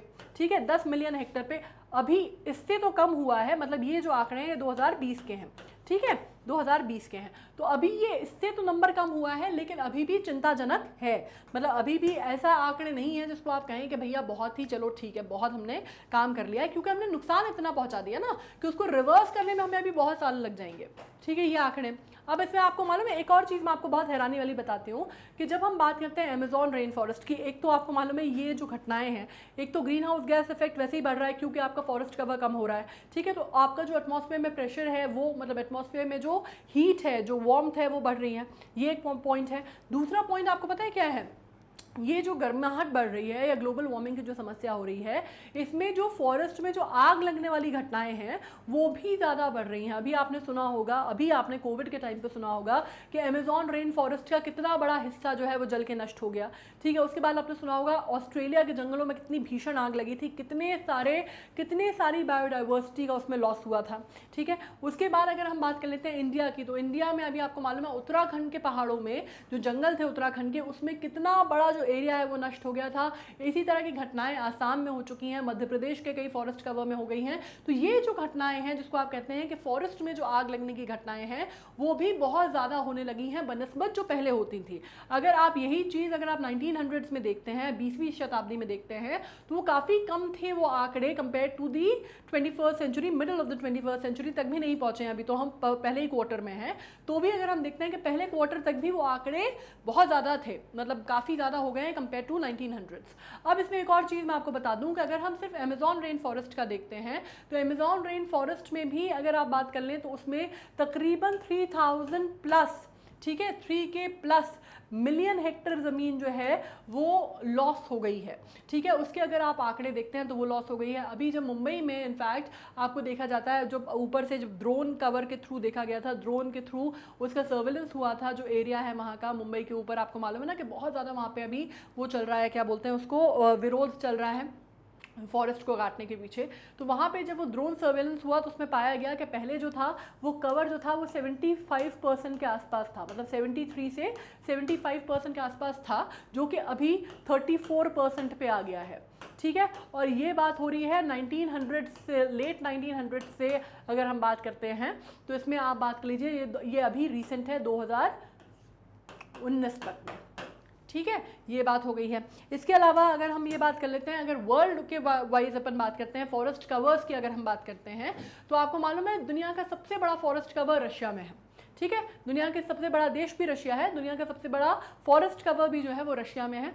उसके अलावा आपको चलिए इंडिया की अगर हम जोग्राफिकली बात करते हैं, जोग्राफिकल डायमेंशंस में हम इंडिया की बात करते हैं, तो आपको मालूम है कि हमसे कौन कौन से देश बड़े हैं, कौन कौन से देश हमसे बड़े हैं। रशिया हमसे बड़ा है, ठीक है, कनाडा हमसे बड़ा है, यूएस हमसे बड़ा है, ब्राज़ील हमसे बड़ा है, चाइना हमसे बड़ा है, ऑस्ट्रेलिया हमसे बड़ा है। ठीक है, ये 6 नंबर हमसे बड़े हैं, छः देश हैं जो हमसे बड़े हैं। ठीक है, इनमें कवर हमसे ज़्यादा है, ये समझ में आता है। ठीक है, हम 7वें नंबर पे आते हैं जब हम जोग्राफिकल जो हमारी लोकेशंस हैं, जोग्राफिकल जो एरिया है अगर हम उसकी बात करें तो इंडिया 7वें नंबर पे आता है। ठीक है, 7वें नंबर में हम आते हैं, ये हमारे समझ में आता है इसमें, क्योंकि 7 कंट्रीज हमसे बड़ी हैं वो हमको समझ में आता है। लेकिन आपको मालूम है फॉरेस्ट कवर की जब बात होती है, और हमारे पास बहुत घना फॉरेस्ट कवर था, ऐसा नहीं है कि हमारे पास हम नेचुरली बेस्टोर्ड नहीं है, ऐसा नहीं है, हमारे पास हर चीज़ है जो कि बहुत ज़रूरी है। मतलब हमारे पास नेचुरल रिसोर्सेज भी बिल्कुल भरमार थी, हमारे पास फॉरेस्ट कवर भी बहुत अच्छा था। लेकिन हमारे से अगर हम बात करते हैं तो अभी हम आते हैं 10th रैंकिंग पे वर्ल्ड में,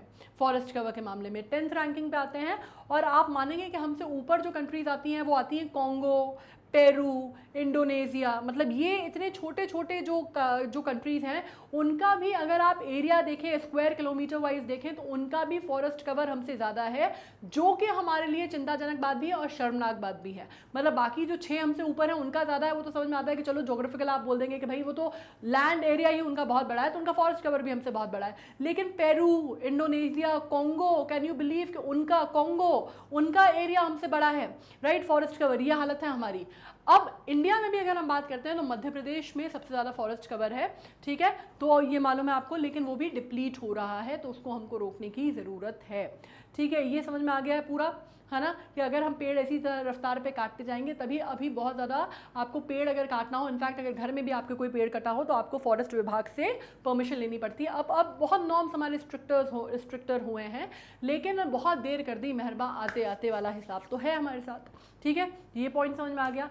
फार्मिंग में अगर हम बात कर लेते हैं तो फार्मिंग से कैसे हो रहा है, अब ये जो क्वेश्चन है ये हम कई बार आपको लग सकता है कि फार्मिंग यहाँ पे कैसे लिखा है। फार्मिंग तो अच्छी बात है, मतलब आप खेती बाड़ी कर रहे हैं तो अच्छी चीज़ है ना, आप उगा रहे हैं धान वगैरह और फसल। लेकिन इसमें एक और चीज़ है, इसमें हम केमिकल फर्टिलाइजर्स और केमिकल पेस्टिसाइड्स का इस्तेमाल करते हैं, जिसमें अगर हम बेसिक अगर आप बात करते हैं तो उसमें नाइट्रस ऑक्साइड जो है वो यूज़ की जाती है फर्टिलाइजर्स में। भारत में अगर हम केमिकल, आजकल हम ये बात करने लगे ऑर्गेनिक फर्टिलाइजर्स और ऑर्गेनिक फार्मिंग वगैरह की। ठीक है, पहले इतने सालों से, over the period of years, जब अगर आप ग्रीन रेवोल्यूशन की भी बात करते हैं भारत में, तो नाइट्रस ऑक्साइड जो है एक बहुत ही कॉमनली यूज्ड जिसको आप बोलते हैं केमिकल है जो फर्टिलाइजर्स में इस्तेमाल किया जाता है। और नाइट्रस ऑक्साइड बिल्कुल वही काम करता है जो कि कार्बन डाइऑक्साइड करता है। बेसिकली ये क्या करता है, ये एटमॉस्फेयर को वार्म अप करता है और ये रेडिएट नहीं होने देता, हीट ट्रैप करता है और रेडिएट नहीं होने देता स्पेस में। और अगर आप एटमॉस्फेयर में मतलब अगर ट्रोपोस्फिक लेवल पे अगर आप मानते हैं तो ये एटमॉस्फेयर को गर्म करता है, ठीक है, ट्रोपोस्फियर के लेवल पे एटमॉस्फेयर को गर्म करता है। और अगर आप एक्सपर्ट्स की, साइंटिस्ट की मानते हैं तो आप ये कह सकते हैं कि एटमॉस्फेयर में कितने सालों तक इसकी परत रहती है, 114 वर्ष तक, 114 ईयर्स तक ये वहीं रहता है एटमॉस्फेयर में। मतलब आप समझ लीजिए कि कितनी मोटी सी परत बन जाती होगी कि क्या करता है, हीट को ट्रैप कर लेता है और बाहर नहीं निकलने देता। तो again it is a GHG, green house gas माना जाता है इसको भी, ठीक है, ग्रीन हाउस गैस माना जाता है। और उसकी वजह से जिसको आप बोलते हैं नाइट्रस ऑक्साइड, बिल्कुल उसी तरह से जैसे आपने कार्बन डाइऑक्साइड की बात की। तो आपको ये समझ में आ गया कि इस वजह से फार्मिंग में, क्योंकि ऑर्गेनिक फार्मिंग की बात नहीं हो रही, ये केमिकल बेस्ड फार्मिंग की बात हो रही है, पेस्टिसाइड्स बेस्ड फार्मिंग की बात हो रही है, वो भी ग्रीन हाउस के लिए बहुत हद तक जिम्मेदार हैं। और इंडिया में अगर हम इसकी दर देखते हैं या इंडिया में हम समझने की कोशिश करते हैं तो जैसे आपको मालूम है कि एग्री बेस्ड इकोनॉमी है हमारी, राइट। तो आपको मालूम है फसल जो है, एग्रीकल्चर जो है हमारा बहुत बड़ा एम्प्लॉयबिलिटी का सेक्टर भी है। और जाहिर सी बात है कि हमारी इतनी बड़ी जो पॉपुलेशन है उसको अगर हमें फीड करना है तो हमें यील्डिंग ज़्यादा चाहिए क्रॉप्स की, यील्डिंग अगर हमें ज़्यादा चाहिए क्रॉप्स की और हमें कॉस्ट इफेक्टिव भी चाहिए, राइट। तो दोनों चीज़ें जब ज़्यादा हैं कि हमें यील्डिंग भी ज़्यादा चाहिए, कॉस्ट इफेक्टिव भी चाहिए और हमें आपको टाइम पीरियड भी जो है हमें ज़्यादा नहीं लगना चाहिए, तो obviously you use artificial chemicals and fertilisers and pesticides to make that happen, right. इससे इन अ वे एक और चीज़ प्रॉब्लमैटिक होती है कि इससे आपकी जो सॉइल है उसकी भी प्रोडक्टिविटी जो है घटती है इन द लॉन्ग रन। लेकिन प्रॉब्लम यही है ना, जैसे मैंने कहा कि प्रेशराइजिंग अगर आप बिंदु देखते हैं, आप अगर आप बहुत आउटर रीजंस देखते हैं तो बहुत सारे हैं कि हमें क्यों इस्तेमाल करना पड़ता है।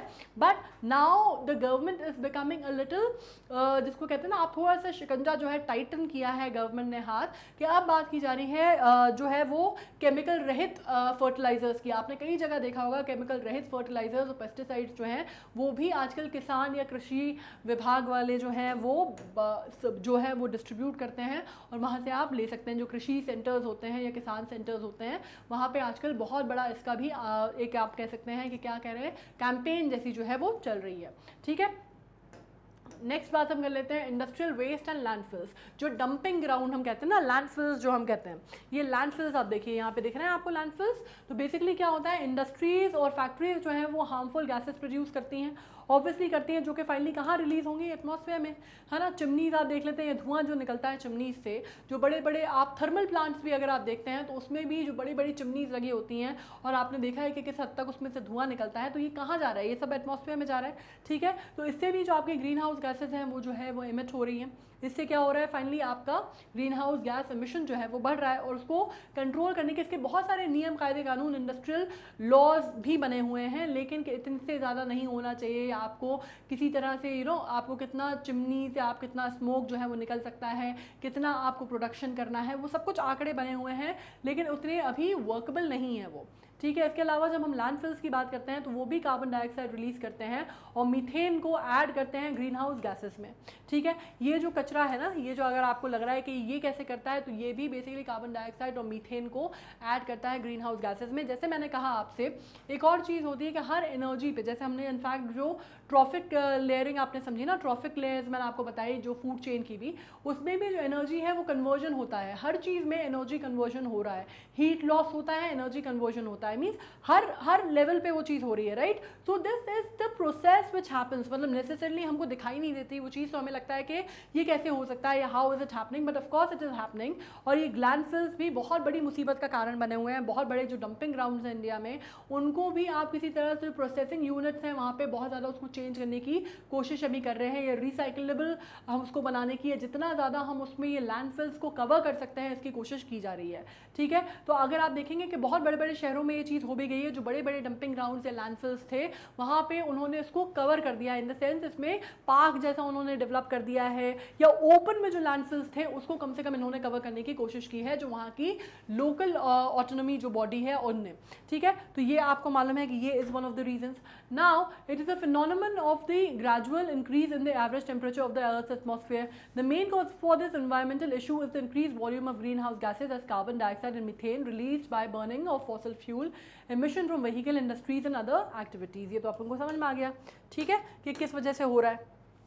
Now इसका एक और कारण जो है वो क्या है, डिप्लीशन है ओजोन लेयर का। डिप्लीशन ओजोन लेयर का ये हम बहुत अच्छे से समझ गए, मैंने आपको बताया भी था कि क्या मतलब होता है। जब हम छोटे थे तब हम सोचते थे कि डिप्लीशन जो है ओजोन लेयर का, हमने सुना था कि ओजोन में होल हो गया है, ठीक है। तो वो बहुत बड़ी चर्चा का कारण था। क्यों कारण था, मतलब 1985 में सबसे पहले वियना कन्वेंशन हुआ, जिसके बारे में मैं बता चुकी हूँ। 1985 में जब वियना कन्वेंशन हुआ तब पहली बार लोगों के अंदर ये जो पहली बार जिसको आप कहते हैं ना इंटरनेशनल लेवल पे ये बात सामने आई निकल के कि भाई ओजोन लेयर डिप्लीशन जैसी कोई चीज़ हो रही है, ठीक है, और उसके लिए हम जिम्मेदार हैं। ये बात निकल के सामने आई। अब हुआ क्या कि उस टाइम पे जब वियना कन्वेंशन में लोगों के अंदर ये बात जागी और ये समझ में आया कि भाई क्लोरोफ्लोरोकार्बन्स करके कोई चीज़ होती है जिसकी वजह से ये डैमेज हो रहा है और उसका जो प्रोडक्शन है और यूसेज है हमें कम करना है, ये सारी बातें हुई। पहली बार वो क्लाइमेट चेंज को लेकर एक सतर्कता लोगों में आई, ठीक है, पहली बार हुआ था। अब उसमें जब हम बात करते हैं ओजोन लेयर डिप्लीशन की, तो जब हम छोटे थे हमने सुना था कि ओजोन लेयर में ऑलरेडी होल हो चुका है, ठीक है, लेकिन वो पता चला था नॉर्दर्न सदर्न हेमिस्फीयर के आसपास कहीं, ईस्टर्न नॉर्दर्न हेमिस्फीयर के आसपास कहीं पे था, मुझे एग्जैक्टली याद नहीं है, लेकिन जो मैंने बचपन में सुना था मैं आपको वो बता रही हूँ।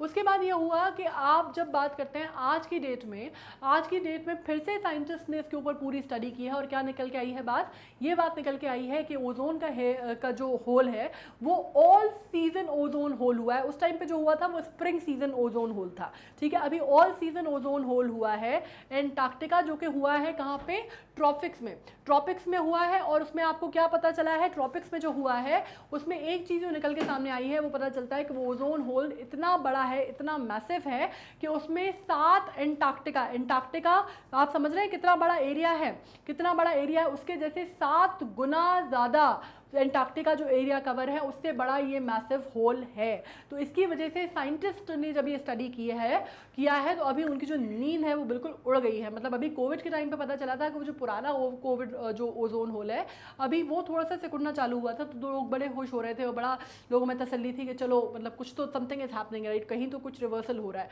लेकिन अब ये नया ओजोन होल जो पता चला है कि भाई साहब वो तो ठीक है, जो था वो तो ठीक ही था, ये तो ऑल सीजन है और 7 गुना एंटार्क्टिका से बड़ा है, ठीक है। अब इसमें ozone layer protect the earth from harmful ultraviolet rays from the sun, ये तो हम जानते हैं कि ओजोन का काम क्या होता है। ओजोन बेसिकली क्या बोलते हैं, सुरक्षा कवच बोलते हैं, ठीक है। तो सुरक्षा कवच का काम क्या होता है कि जितनी भी हार्मफुल रेडिएशंस या अल्ट्रावायलेट रेज हैं या UVA और UVB जितनी भी रेजेस आप सुनते हैं उनसे अर्थ को बचाने का काम करता है, ठीक है। अब अपर रीजन ऑफ द स्ट्रेटोस्फीयर में पाया जाता है। ट्रोपोस्फीयर से ऊपर जो होता है वो कौन सा होता है, स्ट्रेटोस्फीयर होता है, वहाँ पाया जाता है, ठीक है। उसमें अब क्या काम करता है, डिप्लीशन ओजोन लेयर का रिजल्ट करता है entry of harmful UV rays to the earth surface that might lead to skin cancer and also can change the climate drastically. Skin cancer तो सिर्फ एक चीज़ है बंधु, ठीक है, बहुत सारी चीज़ें होती हैं इससे, बहुत सारी चीज़ें। पहली चीज़ इससे स्किन कैंसर के अलावा कैटरैक्ट फैटरैक्ट टाइप की जो बीमारियाँ हैं ना वो भी होती हैं, इससे रेस्पिरेटरी डिसऑर्डर्स भी होते हैं, इससे आपको दुनिया भर के जितने आप डिजीजेस आप सोच सकते हैं वो बहुत सारी डिजीजेस आपको लंग्स से रिलेटेड डिजीजेस हो सकती हैं, बहुत सारी डिजीजेस आपको इससे हो सकती हैं। उसके अलावा आपको इनफैक्ट ये चीज़ का जो इफेक्ट है ना वो सिर्फ इंसानों पे नहीं होता, वो पेड़ पौधों पे भी हो रहा है। ओजोन लेयर डिप्लीशन का असर अगर आप देखेंगे तो आप एसिडिफिकेशन भी उसकी वजह से ओशंस का बढ़ रहा है, उसकी वजह से आप कह सकते हैं कि जो इनफैक्ट जो मास ब्लीचिंग की जो घटनाएं जिनकी जो ओशंस में बढ़ रही हैं, जिसमें अगर आप बात कर सकते हैं जिसकी कोरल रीफ की, तो उसको भी इफेक्ट कर रहा है वो। या अगर आप बात करते हैं ज़मीन के ऊपर का मतलब जो लिथोस्फीयर है वो तो इफेक्ट हो ही रहा है, हाइड्रोस्फीयर भी उससे इफेक्ट हो रहा है, प्लैंक्टन्स वगैरह जो हैं वो भी इसका शिकार हो रहे हैं। या इनफैक्ट माइक्रो प्लास्टिक की अगर आप बात करते हैं ना, तो अगर प्लास्टिक या मेटल्स की भी अगर आप बात करते हैं तो वो भी इससे इफेक्ट होते हैं। तो अगर हम यहाँ पे जो चीज़ लिखी गई है ये बहुत ही, it is just the tip of the iceberg, ये आप समझिएगा। ये चीज़ तो आपको समझ में आई गई है, ये मैं आपको समझा ही चुकी हूँ कि अर्थ है, अगर आप इसका कवच लेयर जो आप मान रहे हैं या आप ओजोन मान लेते हैं, इसको अगर आप अपन ओजोन लेयर मान लेते हैं, येलो जो आपको दिख रहा है, ठीक है, ये पूरा एक सुरक्षा कवच है अर्थ के आसपास।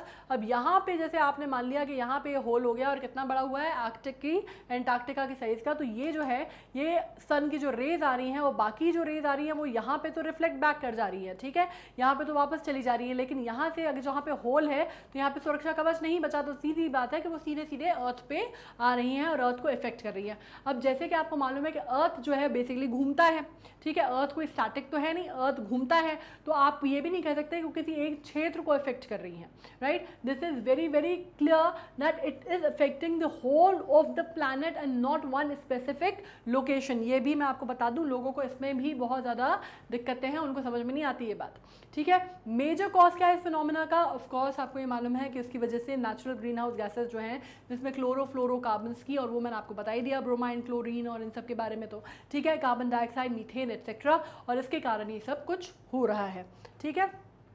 अब अगर मैं बात करूँ स्मॉग और एयर पोल्यूशन की, तो जैसे मैंने बात की थी, जब स्मॉग और एयर पोल्यूशन की अगर हम बात करते हैं, स्मॉग मतलब क्या? स्मोक प्लस फॉग, है ना।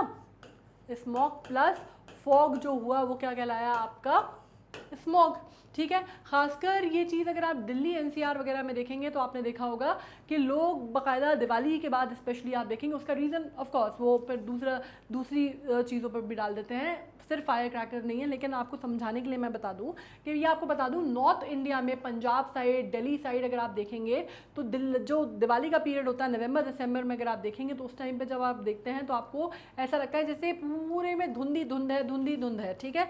आपको क्या लगता है उस टाइम पे कि धुंध कितनी ज़्यादा है? वो धुंध नहीं है, बेसिकली वो स्मॉग है, ठीक है, उसको स्मॉग कहते हैं। और वो स्मॉग कैसे फॉर्म होता है? वो स्मोक एंड फॉग का कॉम्बिनेशन है, जैसे मैंने आपको बता दिया, और ये नेचुरल मीन्स और मैन मेड एक्टिविटीज़ दोनों तरह से हो सकता है, लेकिन आज की डेट में जिस दर पे वो हो रहा है वो मैन मेड एक्टिविटीज या मैन मेड ही है। ऑलराइट, इसमें अगर हम बात करते हैं स्मॉग की, अगर हम बात करते हैं तो जनरली फॉर्म कैसे होता है?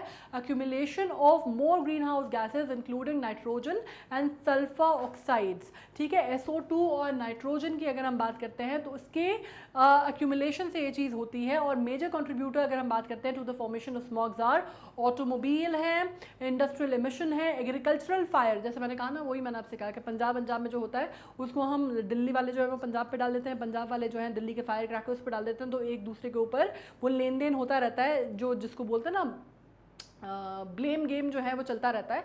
लेकिन दोनों चीज़ें इसमें रीज़न है। इसके अलावा नेचुरल फॉरेस्ट फायर्स की बात कर लेते हैं, इसमें फायर क्रैकर्स ऑफ कोर्स मैंने बता ही दिया कि वो एक बहुत बड़ा कारण है, और reaction of these chemicals among themselves ये भी बहुत बड़ा कारण है, ठीक है। एयर पोल्यूशन की अगर मैं बात कर लूँ आपसे, तो आपको मालूम है कि अगर हम एयर क्वालिटी इंडेक्स की बात करते हैं, जिसको हम AQI बोलते हैं, तो बीच में जब लॉकडाउन लगा था तब ये बड़ी बातें हो रही थी कि एयर क्वालिटी इंडेक्स जो है वो थोड़ा बेहतर हुआ है, थोड़ा सुधरा है।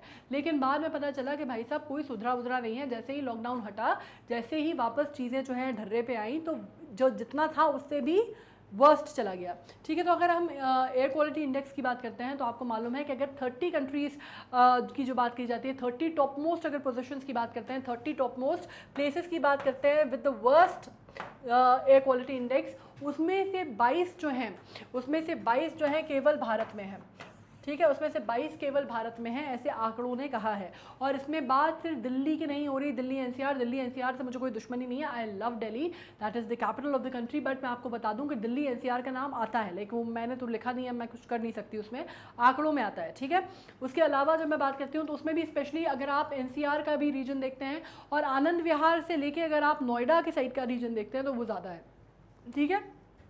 इसमें लेकिन ना और भी कंट्रीज़ और भी सिटीज़ आ जाती हैं, दिल्ली के अलावा इसमें बैंगलोर आ जाता है, इसमें जयपुर आ जाता है, इसमें छोटे छोटे जो एरियाज़ हैं ना, छोटे छोटे जो सिटीज़ हैं वो भी आ जाती है। मतलब Tier 1 सिटीज़ की अगर हम बात ना करें तो उसमें पटना आ जाता है, इसमें कानपुर आ जाता है, और इसमें मुजफ्फरबाद आ जाता है। तो बहुत सारे ऐसे शहर भी आ जाते हैं जिनका एयर क्वालिटी इंडेक्स ख़राब है, जो कि उतने बड़े मेट्रोज़ नहीं हैं या उतनी बड़ी Tier 1 सिटीज़ नहीं हैं, ठीक है। तो air quality index basically basically हमारे यहाँ बहुत ख़राब है। और इसमें सबसे पहला नाम जो है पाकिस्तान का आता है, सेकंड नाम हमारा आता है अगर हम कंट्री वाइज बात करते हैं। और इसमें भी एयर क्वालिटी इंडेक्स में ख़राब एयर क्वालिटी इंडेक्स की अगर हम बात करते हैं तो ज़्यादातर जो कंट्रीज़ हैं वो एशियन कंट्रीज़ हैं, ठीक है। तो ये हमारे लिए थोड़ा सा जिसको बोलते हैं चिंताजनक विषय भी है और इसको ठीक करने की बहुत ज़रूरत है, क्योंकि आपको मालूम है जैसे दिल्ली वगैरह में तो बीच में जो केजरीवाल सरकार है उन्होंने क्या कर दिया था, ऑड इवन वाला रूल ले आए थे वो, है ना, कि एक दिन आप ऑड गाड़ियाँ चलाएंगे, ऑड नंबर की गाड़ियाँ, एक दिन आप इवन नंबर की गाड़ियाँ चलाएंगे,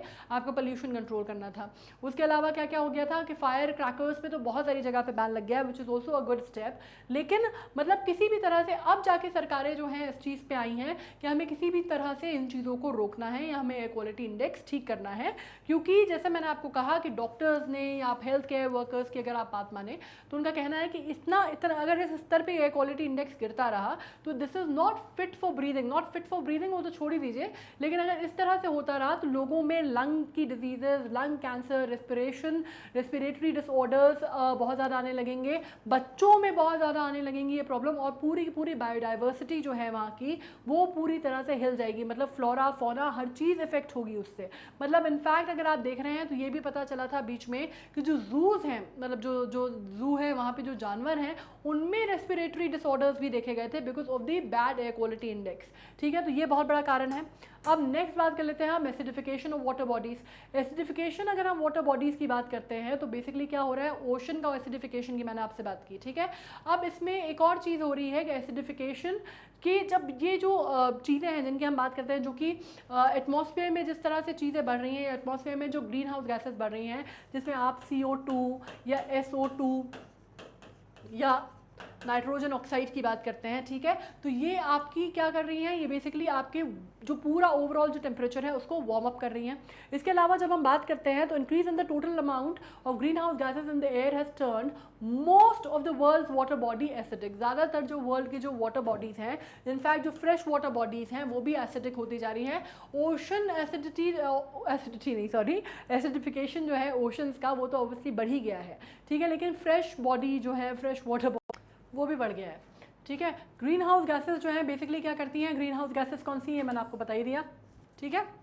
ये क्या करती हैं बेसिकली, ये मिक्स हो जाती हैं, रिएक्ट करती हैं रेन वाटर के साथ, रेन वेपर्स के साथ, ठीक है, वाटर वेपर्स के साथ बेसिकली, और ये रेन वाटर के साथ रिएक्ट करती हैं, मिक्स हो जाती हैं उसमें, और finally when they fall like acid rains, इसको कहते हैं एसिड रेन्स, ठीक है। और ये क्या करती हैं, ये बेसिकली जो फ्रेश वाटर बॉडीज़ हैं उसका भी एसिडिफिकेशन लेवल जो है वाटर बॉडीज़ का अक्रॉस द ग्लोब बढ़ा देती हैं, ठीक है। और ये बहुत नुकसान पहुंचाती हैं, बहुत नुकसानदायक है, क्योंकि ऑब्वियसली आप समझ रहे हैं अदरवाइज बारिश का जो पानी है सबसे स्वच्छ, सबसे निर्मल पानी का कहलाता है, ठीक है। बिल्कुल एक तरह से आप कह लीजिए फिल्टर्ड वाटर होता है वो, जिसमें वाइटामिन भी होते हैं। बाय द वे आपको मालूम है इसके बारे में एक शोध हुआ था जिसमें पता चला था कि वाइटामिन भी पाए जाते हैं पानी में। एक पर्टिकुलर वाइटामिन है, वाइटामिन B12, वो पाया जाता है पानी में, जो रेन वाटर होता है उसके अंदर, लेकिन उसमें वो फ़ायदा करता है, राइट। लेकिन उसमें अगर एसिडिफिकेशन उसका बढ़ गया है, एसिड रेन्स है, अगर जो एसिडिफिकेशन लोकल पानी का बढ़ रहा है तो वो क्या कर रहा है, वो आपको हर लेवल पे इफेक्ट कर रहा है, क्योंकि वो पानी जो है एसिड रेन के तौर पे अगर गिरता है तो वो एक बहुत बड़े क्षेत्र में गिर रहा है, ठीक है।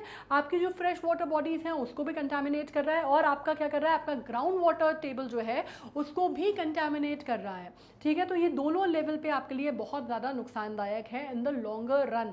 मतलब आपको मालूम है कि जो आपका पानी, जो नदी नालों तालाबों का पानी है वो तो ख़राब हो ही रहा है उसकी वजह से, एसिड रेन्स की वजह से, लेकिन अगर आपका अंडर वाटर चला जाता है, अंडर वाटर सीपन होता ही है पानी, राइट, तो आपका जो अंडर वाटर टेबल है उसको भी इफेक्ट कर रहा है। मतलब जो कुएं, हैंडपंप से जो पानी आता है वो भी कंटामिनेटेड होगा इन अ वे, राइट। मतलब इसके ऊपर अगर आप जो शोध किया गया है तो उससे बात निकल के सामने आई है कि उसमें पाया गया है एसिडिफिकेशन, ठीक है। इसके अलावा जब हम बात करते हैं, rain water carries the contaminate along with it and falls into the river, streams and lakes, thereby causing their acidification. तो जैसे मैंने बोला कि जब ये एसिडिफिकेशन हो रहा है, रेन वाटर जो है अगर वो गिर रहा है तो पानी को तो नहीं बांधा जा सकता ना, तो पानी को तो हम बांध नहीं रहे हैं, तो ये पानी जो है कहाँ जाएगा इवेंचुअली। अगर पानी कहीं गिरा है तो फाइनली कहाँ जाके वो होगा, डिस्पोज ऑफ होगा, वो जाएगा किसी ना किसी नदी नाले में मिलेगा। नदी नाला है अगर वो कहाँ जाके मिलेगा, नाले में मिलेगा। नाला कहाँ जाके डंप हो रहा है, नाला पता चला जाके खुल रहा है आपके किसी नदी में जाके मिल रहा है। नदी कहाँ जाके मिलेगी, ओशंस में मिलेगा। तो अगेन ये जो पूरा जिसको हम बोलते हैं ना विशियस साइकिल जो है एसिडिफिकेशन का, वो चलता जाएगा। ये जो विशियस साइकिल है एसिडिफिकेशन का, ठीक है, ये चक्र जो है ये चलता जाएगा। इसी तरह से ये चीज़ें बढ़ती जाएंगी। ओशन एसिडिफिकेशन होगा, उसके अपने अपने अलग, जो मैंने जैसे बताया कि उसके अपनी अलग दुष्प्रभाव हैं एनवायरनमेंट पे। वो पूरा का पूरा मरीन इकोसिस्टम जो है वो रिवर के लेवल पे या ओशंस के लेवल पे उसको ख़राब करेगा। उसके अलावा प्लैंक्टन्स को इफेक्ट करेगा। प्लैंक्टन्स को इफेक्ट करेगा तो ऑक्सीजन जो है, ऑक्सीजन बनाने की जो उनकी प्रक्रिया है वो रुक जाएगी, उनके प्रोसेसेस रुक जाएंगे, उनके प्रोसेसेस रुक जाएंगे। ऑक्सीजन नहीं होगा, ऑक्सीजन पर्याप्त मात्रा में नहीं होगा तो क्या होगा, अगेन वो सारी जो इश्यूज़ हैं, जो पूरा का पूरा इशू है वो गोल गोल घूम के, अगर आपको लग रहा है ना कि सारी चीज़ें क्यों गोल गोल बातें हो रही हैं, गोल गोल बातें इसलिए हो रही हैं क्योंकि आपको ये समझना पड़ेगा स्टूडेंट्स कि सब कुछ आपस में रिलेटेड है। कोई भी चीज़ इंडिपेंडेंट नहीं है, कोई भी चीज़ ऐसी नहीं है जो इससे बिल्कुल अलग है, सब कुछ आपस में जुड़ा हुआ है। ठीक है, तो ये चीज़ें होंगी। अब इसमें जब हम बात कर लेते हैं रन अवे, अच्छा एक और बात है, आपको मालूम है इसमें जब बात होती है कि जब मैंने आपको बताया एसिडिफिकेशन या पानी की अगर हम बात करते हैं तो बॉइलिंग वाटर का जो बॉइलिंग टेम्परेचर होता है पानी का वो भी बहुत डिफरेंट होता है। अगर वो आगे आया तो हम उसके बारे में डिस्कशन करेंगे, और अगर नहीं आया, हाँ आगे है तो हम आगे उसके बारे में डिस्कशन करेंगे। ठीक है, अब अगर मैं आपको बताऊं कि run away green house effect क्या होता है, इसके ऊपर क्वेश्चन आ सकते हैं कि basically run away green house effect, what you mean by run away green house effect. तो आपको ये मालूम होना चाहिए प्लैनेट जो है बेसिकली आपको मालूम है फिनोमेना, ये फिनोमेना तब अक्कर करता है जब प्लैनेट एब्जॉर्ब करता है ज़्यादा रेडिएशन, जो कि वो रेडिएशन जितना वो रेडिएट बैक कर रहा है उससे ज़्यादा रेडिएशन जब वो एब्जॉर्ब करता है तो इसको हम बोलते हैं basically run away green house effect. ठीक है, अब इसकी वजह से क्या होता है, the heat loss from the earth surface is less and the temperature of the planet keep rising. अब इसकी वजह से क्या हो रहा है कि रेडिएशन जो आप एब्जॉर्ब कर रहे हैं, आप रेडिएशन उससे कम रिफ्लेक्ट बैक कर पा रहे हैं, तो आपका एटमॉस्फेयर जो है वो क्या होता जा रहा है, उसमें ग्रीन हाउस गैसेज जो हैं वो इकट्ठा होती जा रही हैं, एक्यूमुलेट होती जा रही हैं, और eventually at the longer run क्या हो रहा है कि आपका जो टेम्परेचर है अर्थ का, सर्फेस का, एटमॉस्फेयर का, वो राइज होता जा रहा है। ठीक है, scientist believe that this phenomenon took place on the surface of Venus billion of years ago. ये अगर ये तुलना अगर आप कर रहे हैं और अगर ये तुलना अगर हम अर्थ से कर पा रहे हैं तो अपने आप में ही बहुत बहुत चिंताजनक विषय है ये कि हम किससे तुलना कर रहे हैं, हम कर रहे हैं तुलना वीनस से। अब वीनस से तुलना करना क्यों हानिकारक है ये मैं आपको बता दूं। अब इसमें जैसे हम बात कर रहे हैं, अब ये एक मैंने उसके थ्रू आपको एक्सप्लेन करने की कोशिश की, आपको शायद ज़्यादा अच्छे समझ में आएगा। बेसिकली अब क्या हो रहा है, ये एब्जॉर्ब रहा है, ये अर्थ का सर्फेस दिख रहा है, यहाँ पे दिख रहा है, छोटू सा अर्थ का सर्फेस दिख रहा है। ठीक है, अब ये क्या हो रहा है, विजिबल लाइट है जो आ रही है। ठीक है, विजिबल लाइट जो है ये सन से आ रही है, एनर्जी एब्जॉर्ब जो हो रही है वो सर्फेस पे हो रही है अर्थ के। ठीक है, जो रिफ्लेक्ट बैक हो रही है कि आई यहाँ पे जितनी एब्जॉर्ब हुई हुई ऊपर जाके स्पेस में रिफ्लेक्ट बैक हो गई। ठीक है, अब इसमें अगर हम बात करते हैं तो इसमें आप बात कर लीजिए कि I R absorbed and re radiated. ठीक है, आई आर एब्जॉर्ब हो रहा है और री रेडिएट हो रहा है, और कहाँ जा रहा है, एटमॉस्फेयर में। तो इंफ्रारेड रेडिएशन जो है बेसिकली आई आर किसको बोलते हैं, इंफ्रारेड को। तो बेसिकली क्या हो रहा है, किस तरह से वो रेडिएट बैक कर रहा है और कितना ज़्यादा वो एब्जॉर्ब कर रहा है। तो मतलब क्या हो रहा है कि जितना आपका रेडिएट करने की क्षमता है उससे ज़्यादा आप एब्जॉर्ब कर रहे हैं, और ये कारण बन रहा है। ठीक है, अब हाँ वीनस पे आ जाते हैं। अब आपको एक बहुत बढ़िया बात पता होगी कि अब अगर हम अपने 8 प्लैनेट्स की बात करते हैं, प्लूटो तो बेचारा रहा नहीं ना, अब उसको तो बिल्कुल निकाल दिया इन्होंने, तो 8 ही प्लैनेट बचे। तो 8 प्लैनेट की अगर हम बात करते हैं, 8 प्लैनेट कौन कौन से पहले ये बताओ। मैंने एक टेक्निक भी याद कराई थी, चलो अच्छा टेक्निक याद नहीं कराई थी तो मैं भी करती हूँ। माई वेरी एफिशिएंट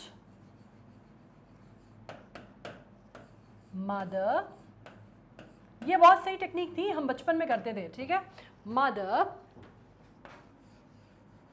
जस्ट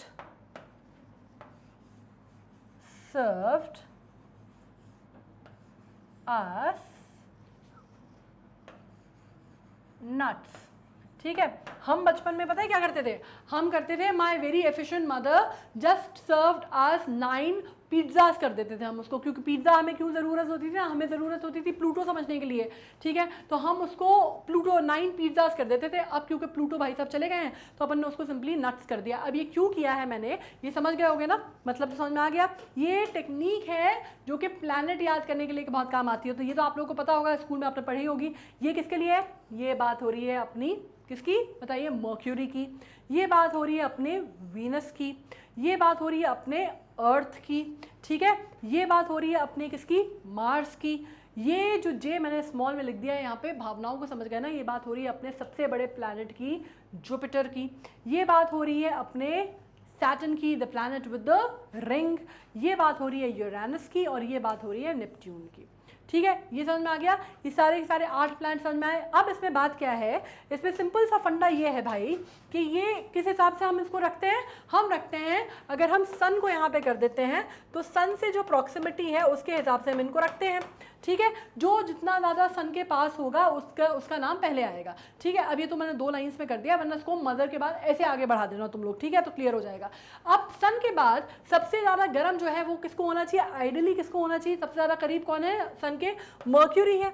ठीक है, तो मर्क्यूरी हम 3rd नंबर पे आते हैं, वीनस हमसे पहले आता है, तो वीनस हमसे गर्म हो सकता है, वो टेक्निकली सही बात है। ठीक है, कि अगर यहाँ पे लिखा हुआ है वीनस में ये चीज़ हुई थी कई सालों पहले, बिलियन ऑफ ईयर्स पहले, तो हम ये समझेंगे ठीक है यार अर्थ यहाँ पे आता है, वीनस यहाँ पे आता है, तो ठीक है वो सन से ज़्यादा पास है, यहाँ पे हो सकता है। लेकिन इसमें जो क्वेश्चन आता है, जो आपके दिमाग में घंटी बजनी चाहिए, वो ये है कि मर्क्यूरी जो है वो तो वीनस से पहले आता है, ठीक है, मतलब सन के ज़्यादा पास है, तो फिर ये कोई भी वीनस ऐसा क्यों है कि वीनस को दुनिया का सबसे, जो हमारा जो है सोलर सिस्टम है उसका हॉटेस्ट प्लैनेट माना जाता है। मतलब आपको मालूम है टेम्परेचर कितना रहता है वीनस में, टेम्परेचर इतना रहता है वीनस में कि वहाँ पे मेटल पिघल सकता है, 465 डिग्री औसतन सेल्सियस टेम्परेचर होता है वीनस का। ठीक है, जिसका मतलब है कि सबसे ज़्यादा गर्म प्लैनेट अगर हमारे सोलर सिस्टम का हम बोलते हैं तो वो वीनस है। अब वो मर्क्यूरी क्यों नहीं है मालूम है आपको, मर्क्यूरी इसलिए नहीं है, मर्क्यूरी में ये बात नहीं देखी गई, लेकिन ये जो सेम फॉर्मूला, ये जो सेम फिनोमिनन है वो वीनस में देखा जा रहा है और अर्थ पे अब देखा जा रहा है, इसलिए ये खतरनाक है, इसलिए हमारे लिए खतरे की घंटी है, क्योंकि वीनस का भी एटमॉस्फेयर जो है बहुत थिक है, बहुत थिक एटमॉस्फेयर है वीनस का, जो कि अगेन वही प्रिंसिपल जो है वहाँ पे होता है कि बेसिकली जितना रेडिएशन वो एब्जॉर्ब करता है उतना रेडिएशन वो उस बनस्पत रिफ्लेक्ट बैक नहीं कर पाता स्पेस पे। ठीक है, और इस वजह से उसका जो एटमॉस्फेयर है वो उतना थिक है कि उसमें पूरी ग्रीन हाउस गैसेस की अगर आप बात करते हैं वहाँ पे क्लाउड्स बने हुए हैं सल्फ्यूरिक एसिड्स के। ठीक है, तो इस वजह से उसका जो टेम्परेचर है वो इतना ज़्यादा हीट ट्रैप होती है वहाँ पे, इतना ज़्यादा green house gases heat trap करते हैं और रेडिएट बैक नहीं पाते, इस वजह से उसका टेम्परेचर जो है उसका सरफेस का बढ़ते बढ़ते बढ़ते बढ़ते ओवर द इयर्स इतना बढ़ गया था कि उसका टेम्परेचर, ये बिलियन ऑफ इयर्स पहले जब वहाँ पे ये फिनोमेना हुआ तब उसका टेम्परेचर आज की तारीख में भी अगर आप जाके देखते हैं तो 465 डिग्री सेल्सियस है औसतन टेम्परेचर, राइट। सो अगर आपने ये समझ लिया हो तो अब मैं आपको बताऊं कि अगर यही चीज़, यही फिनोमेना अर्थ पे हो, वीनस पे तो लाइफ फॉर्म्स है नहीं तो वहाँ तो दिक्कत है नहीं, लेकिन अगर ये चीज़ अर्थ पे होने लगेगी और अर्थ का टेम्परेचर राइज होता गया, मतलब हमारा 465 डिग्री नहीं, लेकिन आपको मालूम है हमारा टेम्परेचर भी 1 से 2 डिग्री तो राइज हो ही गया है। ठीक है, जो औसतन हमारा टेम्परेचर था उससे, लेकिन अगर ये टेम्परेचर इसी तरह राइज होता रहा तो लाइफ फॉर्म्स यहाँ पे सस्टेन नहीं कर पाएंगे। ठीक है, और इसका नतीजा क्या होगा, आपकी जो गर्मी है, गर्मी की जो घटनाएं हैं, मतलब जो हीट वेव्स हैं वो बहुत ज़्यादा आएंगी, जो ग्लेशियर्स हैं वो आपके पिघलने लगेंगे। आपको मालूम है सी वाटर जो है वो राइज होने लगेगा। सी वाटर राइज, आपको मालूम है अगर आप IPCC की रिपोर्ट की बात करते हैं, IPCC क्या है, inter governmental panel on climate change. ठीक है, उसके असेसमेंट बहुत इंपॉर्टेंट माने जाते हैं, उसके असेसमेंट इतने इंपॉर्टेंट माने जाते हैं, उस पर मैंने पूरी शॉर्टी नोट सीरीज भी की है, इतने इंपॉर्टेंट माने जाते हैं कि जब वो पहली बार उसकी रिपोर्ट आई थी 1990 में, तो उसके बाद क्योटो प्रोटोकॉल जो था वो उसकी जो प्रोटोकॉल था जो कि एक इंटरनेशनल प्रोटोकॉल था, उसकी नींव मानी जाती है या उसका बेस माना जाता है उसको। ठीक है, सबसे पहले उसने बात की थी क्लाइमेट चेंज के ऊपर, क्योटो प्रोटोकॉल में इसके ऊपर डिस्कशन हुआ था 1990 में, 1992 में हुआ था, सॉरी। उसके बाद जब आप बात करते हैं तो उसके बाद उसके अलग अलग असेसमेंट आए हैं, 5वां असेसमेंट आया है जिसके ऊपर पेरिस एग्रीमेंट हुआ है। पेरिस एग्रीमेंट क्या है, पेरिस एग्रीमेंट या COP 26 मतलब क्या, कोऑपरेशन ऑफ द पार्टीज 26 करके हुआ है ग्लासगो में। ठीक है, उसके ऊपर क्या बात हुई है, उसके ऊपर बात हुई है कि आपको नेट जीरो कार्बन एमिशन पे लाना है वर्ल्ड को, और आपको पेरिस एग्रीमेंट के तहत आपको क्या बात हुई है, उसमें बात की गई है कि आपको एमिशन जो है वो कितना कम करना है, आपको 2% से कम करना है, 1.5% तक आपको कार्बन एमिशन लाना है, नेट कार्बन एमिशन की तरफ हमें बढ़ने की ज़रूरत है। कब तक का तय किया गया है, इंडिया ने कब तक तय किया है, 2070 तक। ठीक है, कि हम नेट न्यूट्रल कार्बन एमिशन पे हम आ जाएंगे। मतलब क्या कि हम GHG जितनी है अगर हम उसको दे रहे हैं या अगर हम उसको रिलीज कर रहे हैं एटमॉस्फेयर में, तो उससे ज़्यादा हम उसको क्या करेंगे, मतलब सिंपल सा फंडा क्या होता है, जितना हम दे रहे हैं उससे ज़्यादा हम लेंगे या जितना हम ले रहे हैं उतना हम देंगे, तो हम इसको बेसिकली न्यूट्रल कर देंगे। ठीक है, नेट जीरो कार्बन एमिशन का मतलब ये नहीं है कि हम बिल्कुल भी कार्बन डाइऑक्साइड जो है वो रिलीज नहीं करेंगे एटमॉस्फेयर में, लेकिन हम उसको मतलब उसको हम न्यूट्रल करेंगे, ये बात हो रही है। ठीक है, तो ये पेरिस एग्रीमेंट की बात हुई। ठीक है, अब अगर हम बात करते हैं तो इसी हिसाब से अगर चलता रहा तो उनका कहना है कि 21वीं सदी के एंड तक 60 इंच, ठीक है। Earlier they were saying 100 inches,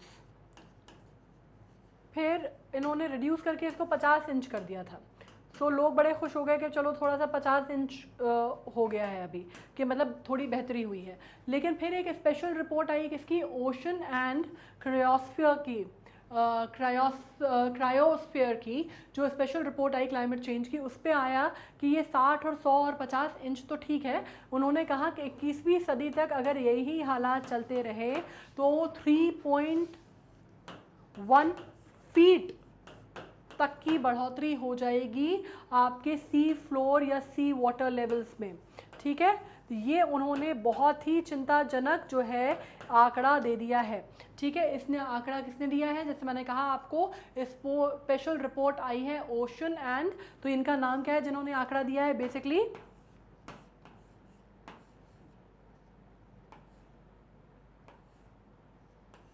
frock की, ठीक है। इसमें क्या है, special report on ocean and cryosphere climate change, उनकी रिपोर्ट आई है जिसके हिसाब से उन्होंने बोला है 3.1 का आंकड़ा इन्होंने दिया है, जो कि बहुत ज़्यादा दिक्कत में हमें डाल सकता है। तो आप समझ रहे हैं अगर इतना भी ऊपर बढ़ा तो आपको मालूम है जितने कोस्टल एरियाज़ हैं, जितने कोस्टल रीजन्स हैं जो कि पानी के समुद्र के तट पे बने हुए हैं, वो सारे डूब में आ जाएंगे। मतलब इसमें आप जितना, अगर इंडिया की तो अगर आप बात करते हैं पेनिनसुलर कंट्री है, तो आप बहुत अच्छे से समझ रहे हैं कि हमारी कितनी बड़ी आबादी जो है इस पर डिपेंडेंट है। Like million of people will be damaged and will be hampered by this in India alone. बाकी जो छोटे मोटे आइलैंड्स वगैरह अगर आप समझ रहे हैं वो तो डूब में आ ही जाएंगे, उनकी तो पूरी जिसको बोलते हैं अस्तित्व खत्म हो जाएगा, ठीक है। मतलब अगर आप बड़ी शहरों की बात करते हैं तो बॉम्बे वगैरह जो है वो वाइप ऑफ हो जाएंगे पूरे इंडिया से। मतलब आईपीसीसी की अगर आप रिपोर्ट की बात करते हैं तो मुंबई में सी वाटर राइजिंग का खतरा उन्होंने बताया है, वल्नरेबल हॉटस्पॉट बताया है उसने, ठीक है। तो ये बात आपकी समझ में आ गई कि कितना खतरनाक हो सकता है। मतलब हमारी 7500 किलोमीटर की जो हमारी कोस्टल लाइन है, आपको मालूम है अगर ये इसी तरह से चलता रहा तो पूरे के पूरी जो है वो डूब में आ सकती है by the end of 21st century. तो ये बात बोली जा रही है।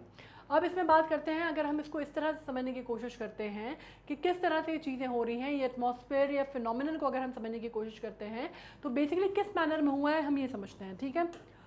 अब देखिए, रन हाउस इफेक्ट जो है, run away green house effect जो है वो अराइज करता है, temperature of the planet rises to the level of boiling point of the water. अब boiling point of the water के बारे में भी एक चीज़ समझने की है कि boiling point of the water जब हम बात करते हैं तो जनरल तौर पे जब हम बोलते हैं तो हम कहते हैं 100 डिग्री सेल्सियस होता है boiling point of the water, ठीक है। पर ये जो है ये अलग अलग जो आप कह सकते हैं टेम्परेचर्स में और अलग अलग जो एनवायरनमेंट है उस पर बॉइलिंग पॉइंट जो है वाटर का वो भी अफेक्ट होता है। मालूम है आपको, एक अगर हम पार्शियल वैक्यूम की बात करते हैं या एक हम स्टैंडर्ड प्रेशर की बात करते हैं एटमॉस्फेरिक प्रेशर में, तो उसमें बॉइलिंग पॉइंट वाटर का जो है वो डिफरेंट हो जाता है। मतलब टू एन एक्सटेंट कि अगर आप boiling point of the water बात करते हैं तो नॉर्मल सी लेवल पे 99.7 डिग्री सेल्सियस है ये, ठीक है। लेकिन अगर आप इसको कितने हाइट पे ले जाते हैं, एल्टीट्यूड पे ले जाते हैं, अगर आप इसको से 6250 एल्टीट्यूड पे ले जाते हैं, फीट पे ले जाते हैं, ठीक है, तो ये जो बॉइलिंग पॉइंट है वाटर का वो नीचे आ जाएगा टू 93.4 डिग्री सेल्सियस, ठीक है। तो ये भी चीज़ होती है। तो जो हम एक स्टैंडर्डाइज्ड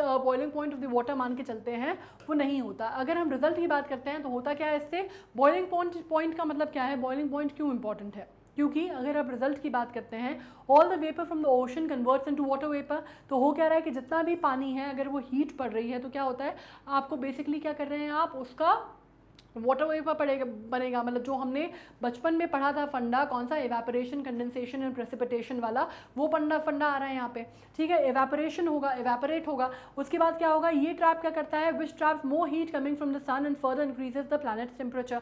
तो ये क्या हो रहा है कि अगर आप इसकी बात करते हैं तो इससे टेम्परेचर आपका राइज हो रहा है, क्योंकि क्या हो रहा है कि वाटर जो है ओशन का वो कन्वर्ट हो रहा है वाटर वेपर में, जिसकी वजह से वो जो ज़्यादा ट्रैप करेगा हीट, और जो कि सन से आ रही है और क्या करेगा, अर्थ के प्लैनेट को और ज़्यादा गर्म करेगा, ठीक है। ये इवेंचुअली क्या करता है, एक्सेलरेट करता है ग्रीन हाउस इफेक्ट को, और इसको कहते हैं पॉजिटिव फीडबैक लूप।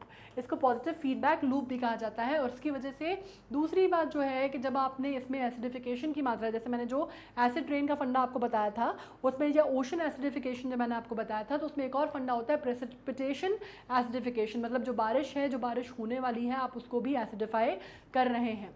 ठीक है, इसमें जब हम देखते हैं तो अगर आप इसमें एटमॉस्फेयर का एवापोरेशन देखते हैं तो किस तरह की साइकिल है, किस तरह से वो काम करती है, वो आपको दिखा रहा है। ठीक है, 97.5% अगर आप देखते हैं तो वो ओशन से होता है। ठीक है, अब जिसमें क्रायोस्फीयर की अगर हम बात करते हैं तो ये जो बॉइलिंग पॉइंट वगैरह मैंने आपको बताए, समझदारों को इशारा काफ़ी होता है कि आप समझ गए होंगे कि ग्लेशियर मेल्टिंग जब होती है या क्रायोस्फीयर में जब ये चीज़ें हो रही हैं, यही ये फिनोमेना क्रायोस्फीयर में हो रहा है, तो वो किस स्पीड पे हो रहा होगा। ठीक है, आपने इसको एवेल्युएट कर लिया। अब आपको बेसिकली समझना ये है कि हो कैसे रहा है, या आप उसको पूरा जो हमने पढ़ा इससे आपको ये चीज़ क्लियर हो गई होगी कि कोई भी आपसे क्वेश्चन पूछेगा कि run away green house effect क्या है, तो आप उसको एक्सप्लेन कर पाएंगे। Right, now let's get to another one. अब there is another scenario giving way to the run away green house effect. अब इसमें क्या बात हो रही है, suppose the temperature rise due to the above causes researches reaches such as a high level that the chemical reaction begins to occur. These chemical reactions drive carbon dioxide from the rocks into the atmosphere. ठीक है, this would heat the surface of the planet, which would further accelerate the transfer of the carbon dioxide from the rocks to the atmosphere, giving rise to the runaway greenhouse effect. इसका दूसरा reason क्या हो सकता है? दूसरा reason अभी हमने जो पढ़ा वो हमने किस के लेवल पे पढ़ा, हाइड्रोस्फीयर के लेवल पे और क्रायोस्फीयर के लेवल पे। ठीक है, अब अपन आ जाते हैं लिथोस्फीयर के लेवल पे। लिथोस्फीयर के लेवल पे क्या हो रही है चीज़ें कि अगर आप बात करने की कोशिश कर रहे हैं कि सिनेरियो को अगर आप बात करने की बात कर रहे हैं कि किस तरह से और हो सकता है, तो टेम्परेचर राइज होता है अबव, जो हमने वजह पढ़ी वो तो ठीक है। ठीक है, उसकी वजह से क्या होता है, हाई लेवल होता है, जो केमिकल रिएक्शन जो होता है उसमें स्टार्ट होगा। ठीक है, ये केमिकल रिएक्शन जो होता है वो कार्बन डाइऑक्साइड को क्या करेगा, it will drive carbon dioxide from the rocks into the atmosphere. Rocks में भी तो हो ही रहा है ना, हीट अप तो रॉक्स भी हो रही है। ठीक है, तो उसमें भी वो चीज़ हो रही है कि आपको ड्राइव कर रहा है कार्बन डाइऑक्साइड जो कि एटमॉस्फेयर में जा रहा है। ठीक है, और ये हीट जो है सर्फेस की of the planet which would further accelerate the transfer of carbon dioxide from the rocks to the atmosphere, ये भी आपको ग्रीन हाउस इफेक्ट को जो है वो बढ़ाएगा। ठीक है, तो बेसिकली आपकी कार्बन साइकिल जो है वो कार्बन साइकिल भी आपकी डिसबैलेंस हो रही है, मतलब जितना उसमें आप कर बना पा रहे हैं उससे ज़्यादा आप नुकसान कर रहे हैं, मतलब जितना आपका जो प्रोडक्शन लेवल है उससे ज़्यादा आपका डैमेजिंग लेवल है। ये चीज़ समझ में आ गई, मतलब इम्बैलेंस हो रहा है कहीं ना कहीं आपकी कार्बन साइकिल में भी और बाकी चीज़ों में भी। तो ये एक सिंपल बात हो गई। अब सिंपलर शब्दों में अगर मैं इसको समझाऊं तो increasing the green house effect gives rise to the run away green house effect which would increase the temperature of the earth to such an extent that no life will exist in the near future. ठीक है, मतलब आप क्या कर रहे हैं, green house effect जो है, ग्रीन हाउस इफेक्ट अगर हम बात करते हैं तो वो किसको राइज दे रहा है, वो राइज दे रहा है आपके run away green house effect को। ठीक है, अब और ये क्या है, इन द रन वापस वही चीज़ हो रही है। तो जैसे मैंने कहा कि वो साइकिल जो है वो चलती जा रही है। ठीक है, तो इसका मतलब ये होगा कि आपको ये बात समझनी पड़ेगी कि अगर ये इसी तरह चलता रहा विदाउट एनी चेक, अगर हमने इस पर रोक नहीं लगाई, अगर हमने इस पर चेक नहीं लगाया, तो फाइनली दुनिया में लाइफ फॉर्म्स जो हैं वो नहीं बचेंगे in the near future. And near future what I mean to say is, अगर हम बात कर रहे हैं 21वीं सदी के बाद की ही, अगर 21वीं सदी के बाद की हम बात कर रहे हैं, तब भी लाइफ फॉर्म जो है वो इफेक्ट हो जाएंगे और नहीं बचेंगे। अगर ये टेम्परेचर अगर इस तरह से राइज होता रहा, अगर हमने पेरिस एग्रीमेंट की बात नहीं मानी, अगर हमने पेरिस एग्रीमेंट के हिसाब से नहीं चले, अगर हमने जो हमारा जो लॉस हो रहा है काहे का, जो ट्रॉपिक पे जो हमारा लॉस हो रहा है, ओजोन डिप्लीशन हो रहा है, अगर हमने उसको नहीं रोका या मास ब्लीचिंग नहीं रोकी, कोरल्स की फॉर एग्जाम्पल अगर हमने सिर्फ कोरल्स की भी मास ब्लीचिंग अगर इफेक्टिवली नहीं रोकी, तो वो हाइड्रोस्फीयर का जो इकोसिस्टम है उसको बिठा देगा। ठीक है, तो उससे आपका लॉन्ग रन में बहुत ज़्यादा इफेक्ट पड़ेगा। फाइनली धीरे धीरे धीरे धीरे लाइफ फॉर्म्स जो हैं वो डिप्लीट होते जाएंगे। आपका जो फूड चेन है, जो लाइफ साइकिल है, जो लाइफ वेब है, वो पूरी तरह डिसइंटीग्रेट हो जाएगा और लाइफ फॉर्म्स जो हैं वो पूरी तरह ख़त्म हो जाएंगे। अब ये कुछ क्वेश्चंस हम कर लेते हैं जो कि नॉर्मली वैसे हमने डिस्कशन कर लिया है, लेकिन ये लास्ट में मैंने कुछ क्वेश्चंस लिखे हैं ताकि आपको अगर कोई भी कहीं पे भी कंफ्यूजन है तो वो हम पूरी तरह से इसको वर्कआउट कर सकें। क्योंकि क्या हो रहा है, मैंने कई स्टूडेंट्स को देखा और कई जगह पे भी स्टूडेंट्स क्या, मैंने कई किताबें भी पढ़ी, उसमें क्या करते हैं वो ग्रीन हाउस इफेक्ट को run away green house effect से कन्फ्यूज़ कर देते हैं और इसके अलावा ग्रीन हाउस इफेक्ट को क्लाइमेट चेंज का सिनोनिमस बता देते हैं। वो बहुत अलग चीज़ें हैं। क्लाइमेट चेंज जब हम बात कर रहे हैं तो जैसे मैंने कहा कि एक बहुत बड़ा टॉपिक है, अम्ब्रेला टॉपिक है, जिसके अंडर ये सारी चीज़ें आ रही हैं, ठीक है, जिसके अंडर ग्रीन हाउस इफेक्ट आ रहा है, ओजोन डिप्लीशन आ रहा है, राइजिंग टेम्परेचर आ रहा है, बहुत सारी चीज़ें आ रही हैं उसके अंदर। और उसमें एक पार्ट जो है, मतलब that is not synonymous. Climate change का मतलब आपका बहुत सारी चीज़ों से हो सकता है। आपका क्लाइमेट चेंज का मतलब आपका ये भी हो सकता है जो आपके लेवल्स बढ़ रहे हैं। अच्छा हाँ, क्लाइमेट चेंज की वजह से एक और चीज़ पता है क्या होगी, कि जितनी जो ठंड पड़ती है ना आजकल, वो ठंड पड़ना बंद हो जाएगी। मतलब जिस लेवल पे पहले ठंड पड़ा करती थी, आजकल वो ठंडक खत्म हो गई। मतलब आपको मालूम है, भारत के कंटेक्स्ट में, मतलब इंडियन कंटेक्स्ट में एक बहुत पुरानी प्रचलित एक कहावत है। कहा जाता है कि सहरे बनारस, शाम अवध और शबे मालवा। मतलब बनारस की सुबह, अवध की शाम और मालवा की रातें जो हैं वो इतनी खूबसूरत हुआ करती थी कि वो सबसे, मतलब that is the epitome of the most beautiful things ever, right. अगर आप एनवायरनमेंट या नेचर की बात करते हैं तो अभी आपको मालूम है कि मालवा की जो शबे मालवा कहा जाता था कि इतनी ठंडक, इतनी सुंदर, इतनी कोमल रातें होती थी, इतनी अच्छी ठंडक होती थी रातों में कि आपको किसी चीज़ की ज़रूरत नहीं होती थी। आजकल मालवा में भी जब आप बोलते हैं कि मालवा की ठंडक जो है वो भी कम हो गई है। आपको मालूम है कि बनारस की जो सुबह है अब उसमें भी वो बात नहीं रही, और शाम अवध तो बिल्कुल भी नहीं रही, ठीक है। मतलब बैंगलोर या मालवा या ऐसे रीजन थे इंडिया में जहाँ पे आप कहते थे कि हमेशा मॉडरेट क्लाइमेट रहता है, कभी भी ऐसी गर्मी नहीं पड़ती, ऐसी भीषण गर्मी नहीं पड़ती कि आपको, मतलब बैंगलोर में इनफैक्ट कहा जाता है कि पहले कभी एसीज़ नहीं बिकते थे। मालूम है आपको, हर कभी वहाँ पे बारिश हो जाया करती थी, एसीज़ नहीं बिकते थे, इतने अच्छा वहाँ का मौसम हुआ करता था, मॉडरेट टेम्परेचर हुआ करता था कि इन चीज़ों की ज़रूरत ही नहीं होती थी। और पिछले 10-12 सालों में अगर आप स्टैटिस्टिक देखेंगे तो आपको पता चलेगा कि वहाँ पर कितना ज़्यादा टेम्परेचर जो है वो हीट अप होने लगा है, और कितना ज़्यादा गर्मी जो है वहाँ पे जो हर साल पहले हुआ करती थी उससे बढ़ने लगी है, ठीक है। अब इसमें आप कह सकते हैं तो ये जो ग्रेजुअल इंक्रीज है टेम्परेचर में due to green house effect, ये कॉज्ड बाय पोल्यूटेंट होता है, ये तो हमने डिस्कस कर लिया। CFCs, carbon dioxide, is called global warming, इसको हम ग्लोबल वार्मिंग कहते हैं, ठीक है। इसके अलावा जस्ट अ सेकेंड, चेंज हो गया ये, इसको हम ग्लोबल वार्मिंग कहते हैं, ये तो हम पढ़ चुके हैं, राइट। और इस फिनोमेना को आप डिस्टर्ब क्या करता है, ये सबसे ज़्यादा क्लाइमेट पैटर्न को अर्थ के डिस्टर्ब करता है, ये भी हम डिस्कशन कर चुके हैं, ठीक है। तो ये क्वेश्चन आपको क्लियर है।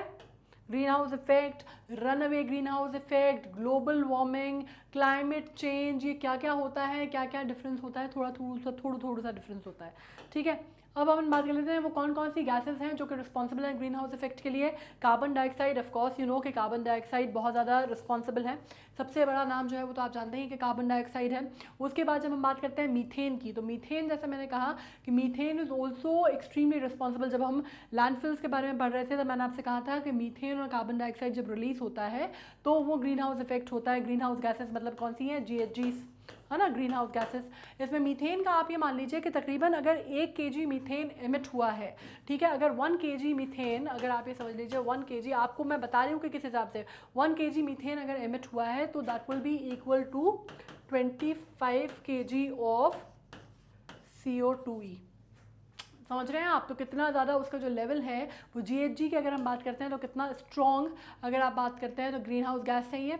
इसके अलावा जब हम वाटर की बात करते हैं तो वाटर में सबसे बड़ा, आपको हैरानी होगी सुन के, वैसे अभी तो सुन लिया है तो नहीं होगी, लेकिन सबसे बड़ा अगर आप वाटर पोल्यूटेंट बात करते हैं तो वो होता है, पता है क्या, अगर आप गूगल भी करेंगे तो आपको मिल जाएगा कि सबसे बड़ा होता है वाटर, क्या स्पेलिंग लिख रही हूँ मैं, देखिए आप लोगों को पढ़ाते पढ़ाते कई बार स्पेलिंग्स इधर उधर हो जाती हैं, वाटर और वेपर की स्पेलिंग मिला दी थी मैंने, तो वो होता है वाटर वेपर। सुन के हैरानी हुई ना, ये इसलिए होता है क्योंकि सबसे ज़्यादा, जो मैंने आपको फंडा बताया था ना कि सबसे ज़्यादा हीट जो है, सबसे ज़्यादा गैस ट्रैप करता है, इसलिए सबसे बड़ा अगर पोल्यूटेंट आप मानते हैं वाटर का तो वो आप पढ़िए, गूगल भी करेंगे तो आपको आंसर मिलेगा वाटर वेपर। और उसके बाद अगर हम बात करते हैं तो नाइट्रस ऑक्साइड। नाइट्रस ऑक्साइड सिर्फ इसकी नहीं है, नाइट्रस ऑक्साइड लैंड को भी करती है, लेकिन नाइट्रस ऑक्साइड क्योंकि वाटर में हाईली सॉल्यूबल होती है, इस वजह से इसका नाम हमने वाटर में लिखा है, ठीक है। नाइट्रस ऑक्साइड अपने आप में मैं आपको बता दूं, जब हम बात करते हैं तो ये इतनी ज़्यादा ख़तरनाक गैस होती है,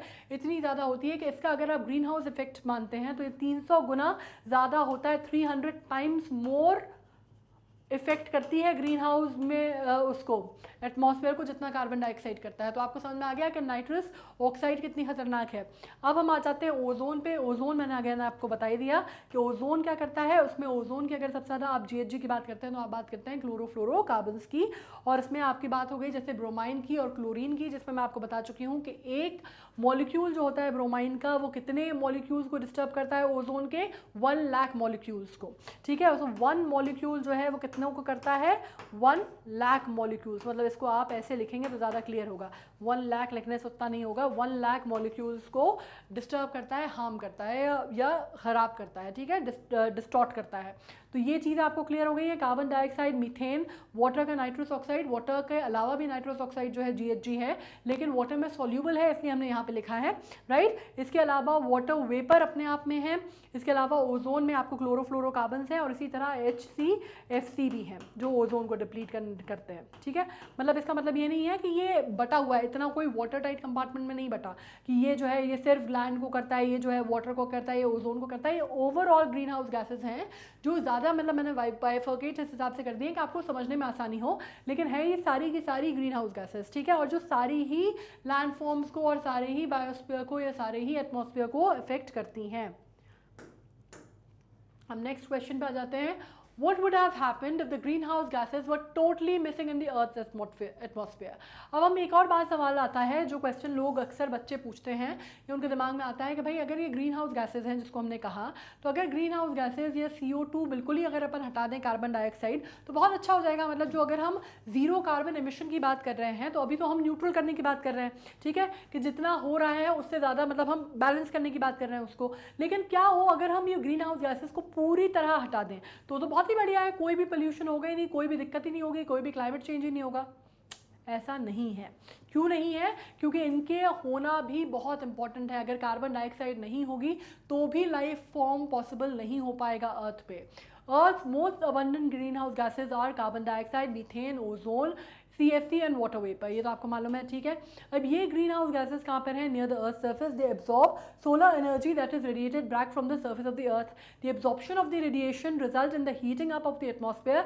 hence green house gases are essential for maintaining the temperature for the earth for the sustenance of life. मतलब बात किसकी हो रही है कि ये जो है इनका जो काम है, ये जो रेडिएशन कर रहे हैं, जो एब्जॉर्ब करते हैं, वो ज़्यादा हो रहा है जितना ये रेडिएट करते हैं, ठीक है।